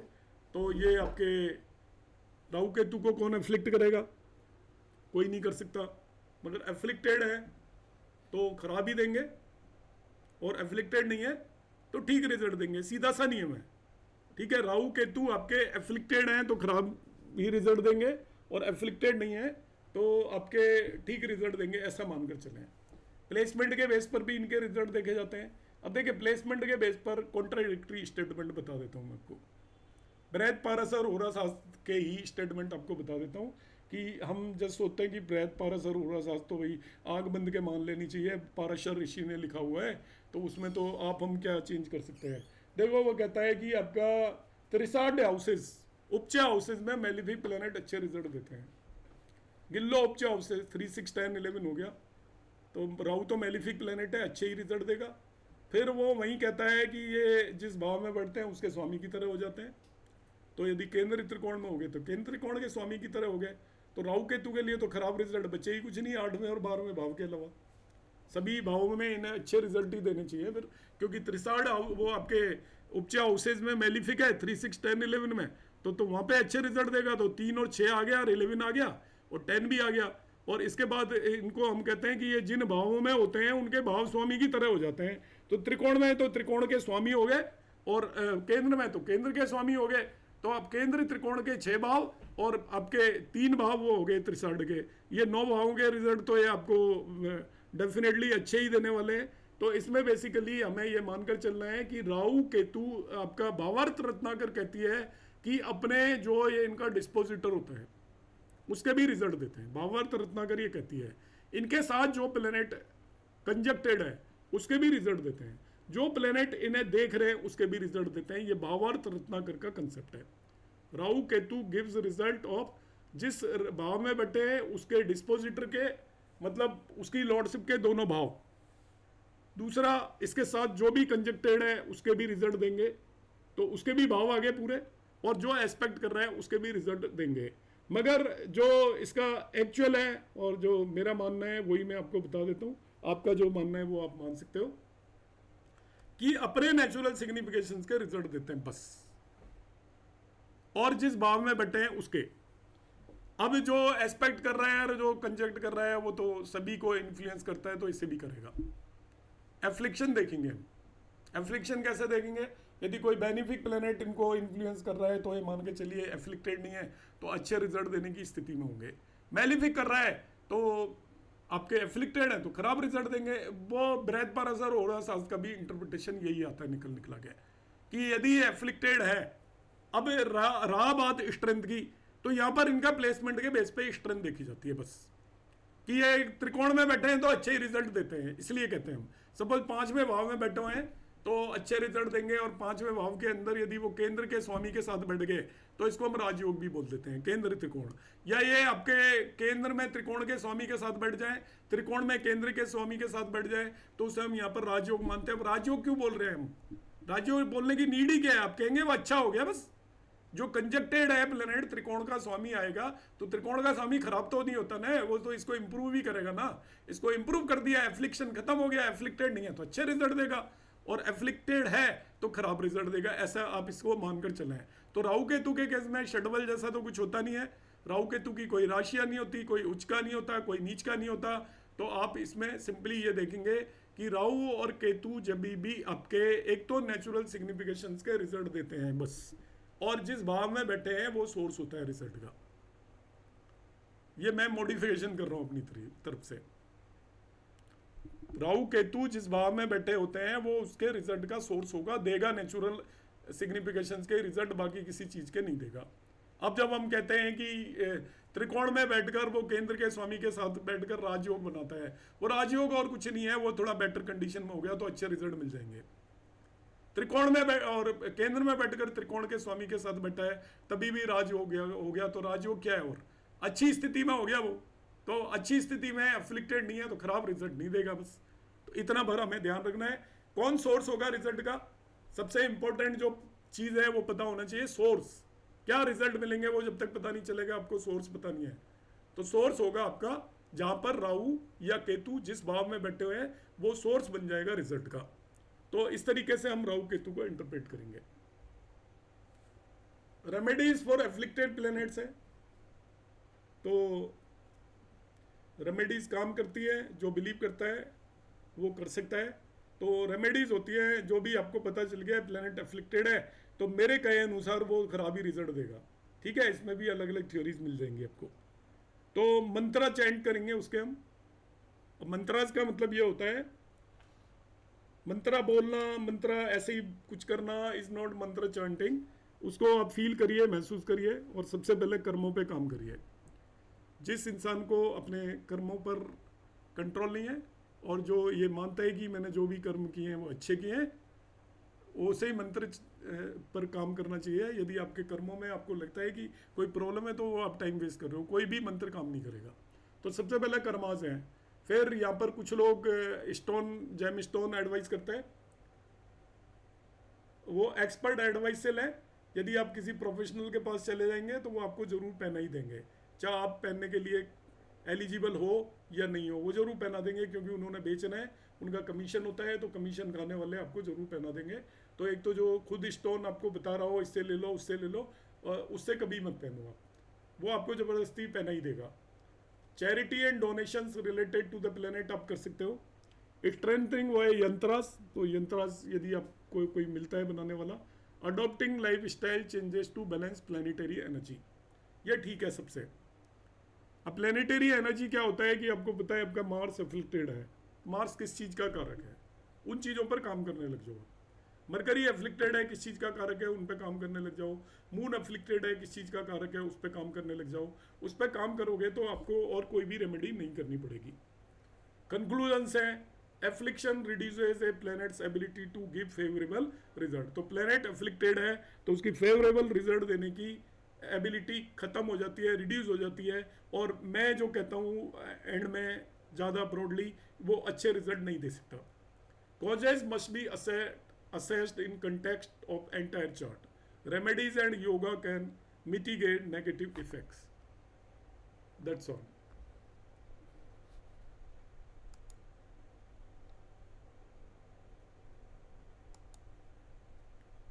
अब देखिए डाउट्स तो मैं ज़्यादा लूँगा नहीं, क्लास की स्ट्रेंथ बहुत ज़्यादा है तो कई घंटों तक डाउट चलते रहेंगे। कोई एक दो आपके क्वेश्चंस हों तो आप ले लीजिए, मैं बता देता हूँ आपको। और टॉपिक के अंदर ही रहना जो मैंने कराया बस, क्योंकि एस्ट्रोलॉजी में एंडलेस होते हैं। एक क्या होता है देखिए, आप लोगों बहुत सारे लोग ग्रुप के ऊपर चार्ट लगा के डाउट भेजते हैं। मैं चार्ट लगा के किसी भी डाउट का कभी भी आंसर नहीं करता, इसलिए आप ये वेट मत करना, मैं आंसर करूँगा। आप शॉर्ट यदि कोई वैसे डाउट पूछ रहे हो तो मैं आंसर कर दूंगा, या आपने कॉम्बिनेशन लिखे हुए हैं, यहाँ पर राहु बैठा है, वहाँ पर वो बैठा है, वो मैं नहीं रीड करता, तो इसलिए उनके मैं आंसर नहीं कर पाता। संबाला क्या लिख रहे हो उधर? हाँ परवीन जी बताइए। सर नमस्कार। सर आपने जो है डेबिलेटेड प्लानट को डिग्निटी से बाहर किया था सर, और यहाँ पे आपने लिखा हुआ है, साइन भी लिखा हुआ है। डेबिलेटेड को तो नीच का प्लानट है, आपने कहा था वो तो शटबल में आ जाएगा उसको, तो फिर आपने जब डिग्निटी का पॉइंट बताया इसमें लिखा हुआ है, साइन भी लिखा हुआ है, साइन से तो कोई मतलब नहीं है, साइन तो शटबल में आ ही जाएगा सर। हाँ ठीक है, वो तो एक तरीके से डेबिलिटेड प्लेनेट का जो साइन गड़बड़ हो जाता है ना, एक तो एक उसको कंसीडर कर सकते हो, स्ट्रेंथ में तो आता ही है वो। नहीं तो मतलब एफ्लिक्शन में कम कंसीडर करके चले उसको। हाँ एफ्लिक्टेड है, जैसे एनिमी साइन भी एफ्लिक्टेड हो जाता है ना, तो एफ्लिक्शन में भी उसको कंसीडर करके चलो। स्ट्रेंथ का भी हिस्सा है डेबिलिटेशन, और वो आपका सपोज एफ्लिक्टेड जब हम देखे हुए तो हम ये देखें ना भाई किस राशि में बैठा है, उससे भी तो एफ्लिक्ट होता है प्लेनेट। हाँ वो मतलब वही हो गया सर, अगर एनिमी है चाहे वो तो उसकी कंडीशन हो गई सर, वो तो कि 3-4 जो है मूल त्रिकोण में है, किसमें है, क्योंकि आपने स्टार्टिंग में बताया तो इसलिए कंफ्यूजन हुआ थोड़ा सा ना, तो दोनों चीजें मान के चले उसको। हाँ कंडीशन इज एफ्लिक्शन, तो वो राशि हम उसकी कंडीशन का हिस्सा होती है। एफ्लिक्शन का मतलब यदि वो नीच की राशि में है, या आपका 6-8-12 में बैठा हुआ है, या शत्रु राशि में बैठा हुआ है, तो काइंड ऑफ एफ्लिक्टेड तो हो ही गया ना, कैपेबल तो नहीं है ना रिजल्ट देने में। जी सर। दूसरा सर ये जैसे 6-8-12 का जो लोड है हमारा 6-8-12 में चला गया, तो स्पोल तो वहां भी जाके करेगा, तो फिर इसको ठीक क्यों कहते हैं सर? वहां पे स्पोल तो वहां भी करेगा उसके, अगर 6-8-12 का लोड 6-8-12 में चला गया तो स्पोल तो खराब तो वहां भी जाके करेगा वो, तो फिर ठीक क्यों कहते हैं उसको? स्वयं राशि में आकर वो अपने ऐसे एफ्लिक्टेड नहीं माना जाएगा फिर वो। नहीं सब राशि की बात नहीं कर रहा हूँ, सपोज 8th लोड 12th में चला गया सर, तो खराब तो वो भी करेगा वो। एक्सेप्शन है, विपरीत राजयोग है ना, दैट इज एक्सेप्शन। तो उसको राजयोग क्यों बोल रहे सर? जो मतलब खराब तो करेगा ही करेगा। नहीं ऐसा होता है ना, खराब आदमी को खराब काम दे दिया। 6 लॉर्ड कौन है बताओ? आपका एक वो कौन होते हैं बताओ? सलमान खान का बॉडीगार्ड देखा है कौन है? हाँ सर तेजा नाम है, शेरा नाम है सर, शेरा है। तो वो कैसा मतलब बॉडीगार्ड कौन होते हैं? मतलब मैचो पर्सनालिटी हो गई ना जी। मैं तो ये नहीं कहूँगा गुंडे होते हैं, मगर वो इसी टाइप के लोग होते हैं ना जी। अब उसको उसी टाइप का काम दे रखा है तो अच्छा है ना उसके लिए। तो 6-8-12 लॉर्ड यदि 6-8-12 में बैठे हुए हैं तो वो आपके एफ्लिक्टेड नहीं माने जाते। लेकिन प्रॉब्लम तो क्रिएट करेंगे ना सर, मेरा कहने का मतलब ये है भाव के लिए तो प्रॉब्लम क्रिएट करेंगे, क्योंकि पर उतना प्रॉब्लम क्रिएट नहीं करेंगे 6-8-12 लॉर्ड 6-8-12 में, क्योंकि वो विपरीत राज्यों के स्पेसिफिक कंडीशंस हैं, तो उन्हें हम रूल आउट नहीं करेंगे किसी को भी। कि भाई कोई उनमें जो भी राजयोग बना रखे हैं, राजयोग बनाने का कहानी यही है कि आपके मेलिफिक प्लेनेट यदि उन्हीं मेलिफिक हाउसेज में आ रहे हैं तो वो वहाँ पर आपको बेटर रिजल्ट देने की स्थिति में होते हैं, और कंडीशन ये है आपकी लग्न अच्छी है तो। ठीक है सर, थैंक यू। जी हितेश जी। सर नमस्कार। नमस्कार। जैसे सर आपने बताया कि 6, 8, 12 के जो लॉर्ड होते हैं जिस भाव के अंदर बैठेंगे उसको खराब करते हैं वो, और आपने ये भी पढ़ाया था कि जिस भाव के अंदर बैठा हुआ ग्रह होता है उसका 10-20% से ज्यादा इन्फ्लुएंस उस भाव के लिए नहीं होता, तो जो उस भाव का स्वामी होगा उसका भी तो इम्पैक्ट होगा ना सर?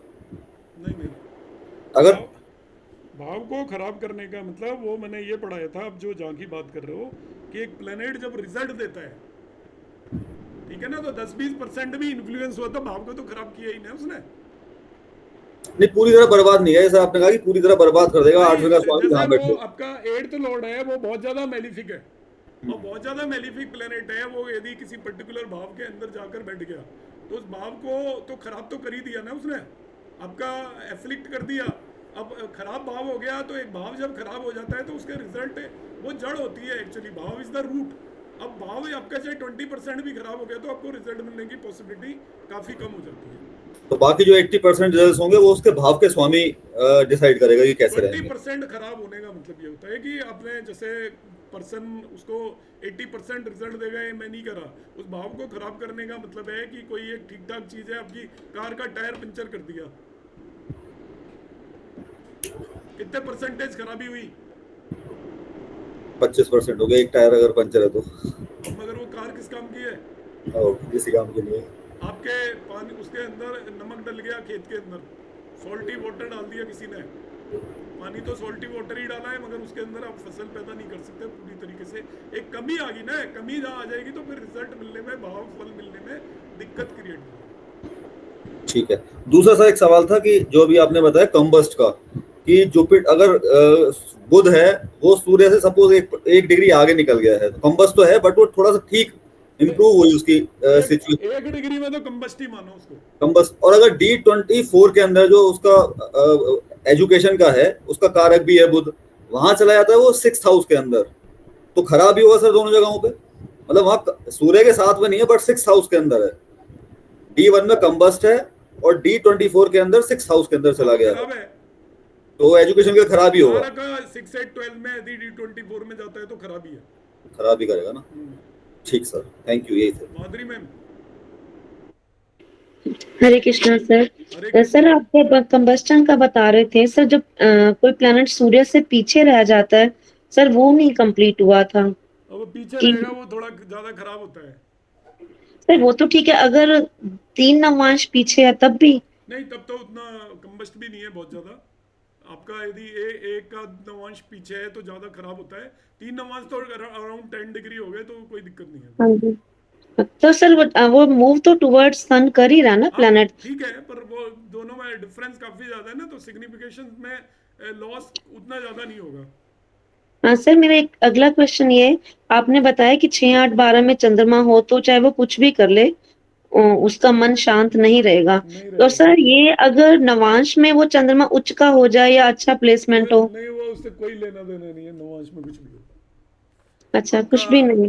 वो एक्चुअली बाल अरिष्ट योग है, उससे मेलिफिक देख रहा है तो और भी ज्यादा खराब है, ये इसको बाल अरिष्ट योग बोलते हैं। 6, 8, 12 में चंद्रमा हो तो क्या होगा, आजकल तो लोग बच जाते हैं, पहले तो कहते थे कि बचेगा ही मुश्किल, ठीक है, उसको लाइफ थ्रेटनिंग होता था 6 से 12 में मून, और मेलिफिक एस्पेक्ट कर रहा है तो वो आजकल सर उसकी लाइफ में कोई इम्प्रूवमेंट का स्कोप ही नहीं है। नहीं, मतलब आप ये मत कहो जो इसको कि इम्प्रूवमेंट, उसके मतलब मेंटल पीस उसको मिलेगी नहीं पूरी तरीके से। सर मेरे पास 2-3 ऐसे चार्ट हैं, एक है जिनका 6th हाउस में मून है और 7th लॉर्ड होकर 6th हाउस में है सर, उनकी मैरिड लाइफ में इतनी टेंशन्स हैं।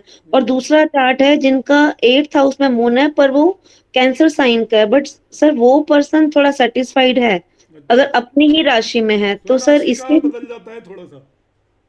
ओके, उस पर्सन की लाइफ के अंदर सीक्रेट बहुत सारी चीजें होंगी जो आपको नहीं पता होंगी, जिसका 8th हाउस के अंदर मून है ना, 4 साइन के अंदर, हाँ जी, उसकी कोई सीक्रेट बात होंगी जो आपको नहीं पता होंगी।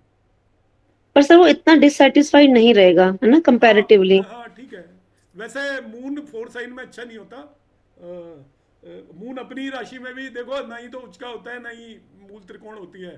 चंद्रमा स्वराशि में उतना बेटर भी नहीं होता, पर हाँ स्वराशि में आप ये कह सकते हो 8th हाउस में वो स्वराशि का है, तो एक तो उसको 8th लॉर्ड होने का दोष नहीं लगता, ठीक है ना। जब उसको 8th लॉर्ड होने का दोष भी नहीं है और वो अपनी राशि में है, इसलिए प्लेसमेंट भी उतना उसका खराब नहीं माना जाएगा, तो उसको इम्प्रूव्ड हालत मान लो आप उसके इसमें। सर एक क्वेश्चन है, केतु में राहु और राहु में केतु की दशा का टाइम कैसे जाना चाहिए? क्योंकि सर आपने बताया था ना दशा वाली क्लास में कि दशा की क्लास की थी ना। हाँ जी सर, आपने बताया था डिटेल राहु बता में। चुका हूं, उसी पे अब फोकस करो।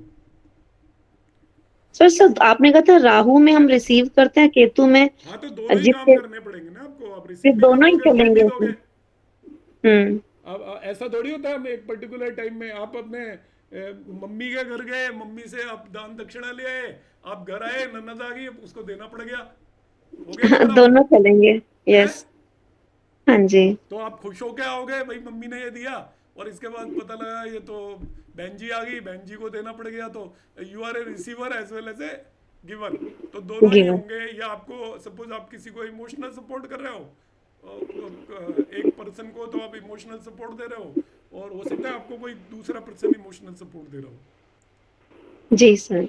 ऐसा होता है, जैसे हम लोग क्या होता है मंदिर जा रहे हैं, तो वहां पर जो लोग जाते हैं वो कौन होते हैं जनरली, या हम एस्ट्रोलॉजर हैं, ज्यादातर लोग कुछ ना कुछ परेशानियों से जूझ रहे होते हैं, तो सब एक दूसरे को सपोर्ट दे रहे होते हैं, तो रिसीवर भी होते हैं और गिवर भी होते हैं।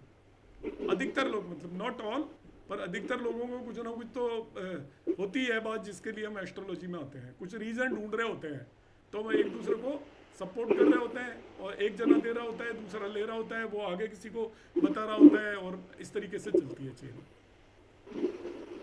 Okay sir, thank you sir.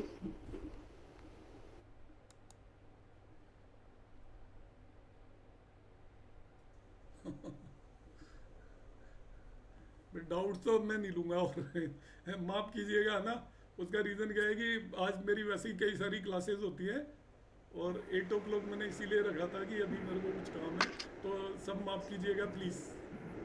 नमस्कार sir, good night. Next class में हम रख लेंगे, थोड़ा लंबी होगी, ठीक है, वो मैं बता देता हूं। Good night. नमस्कार सर। नमस्कार sir. Thank you sir, good night sir. Thank you sir. Thank you sir. नमस्ते सर। नमस्कार, प्रणाम सर। प्रणाम।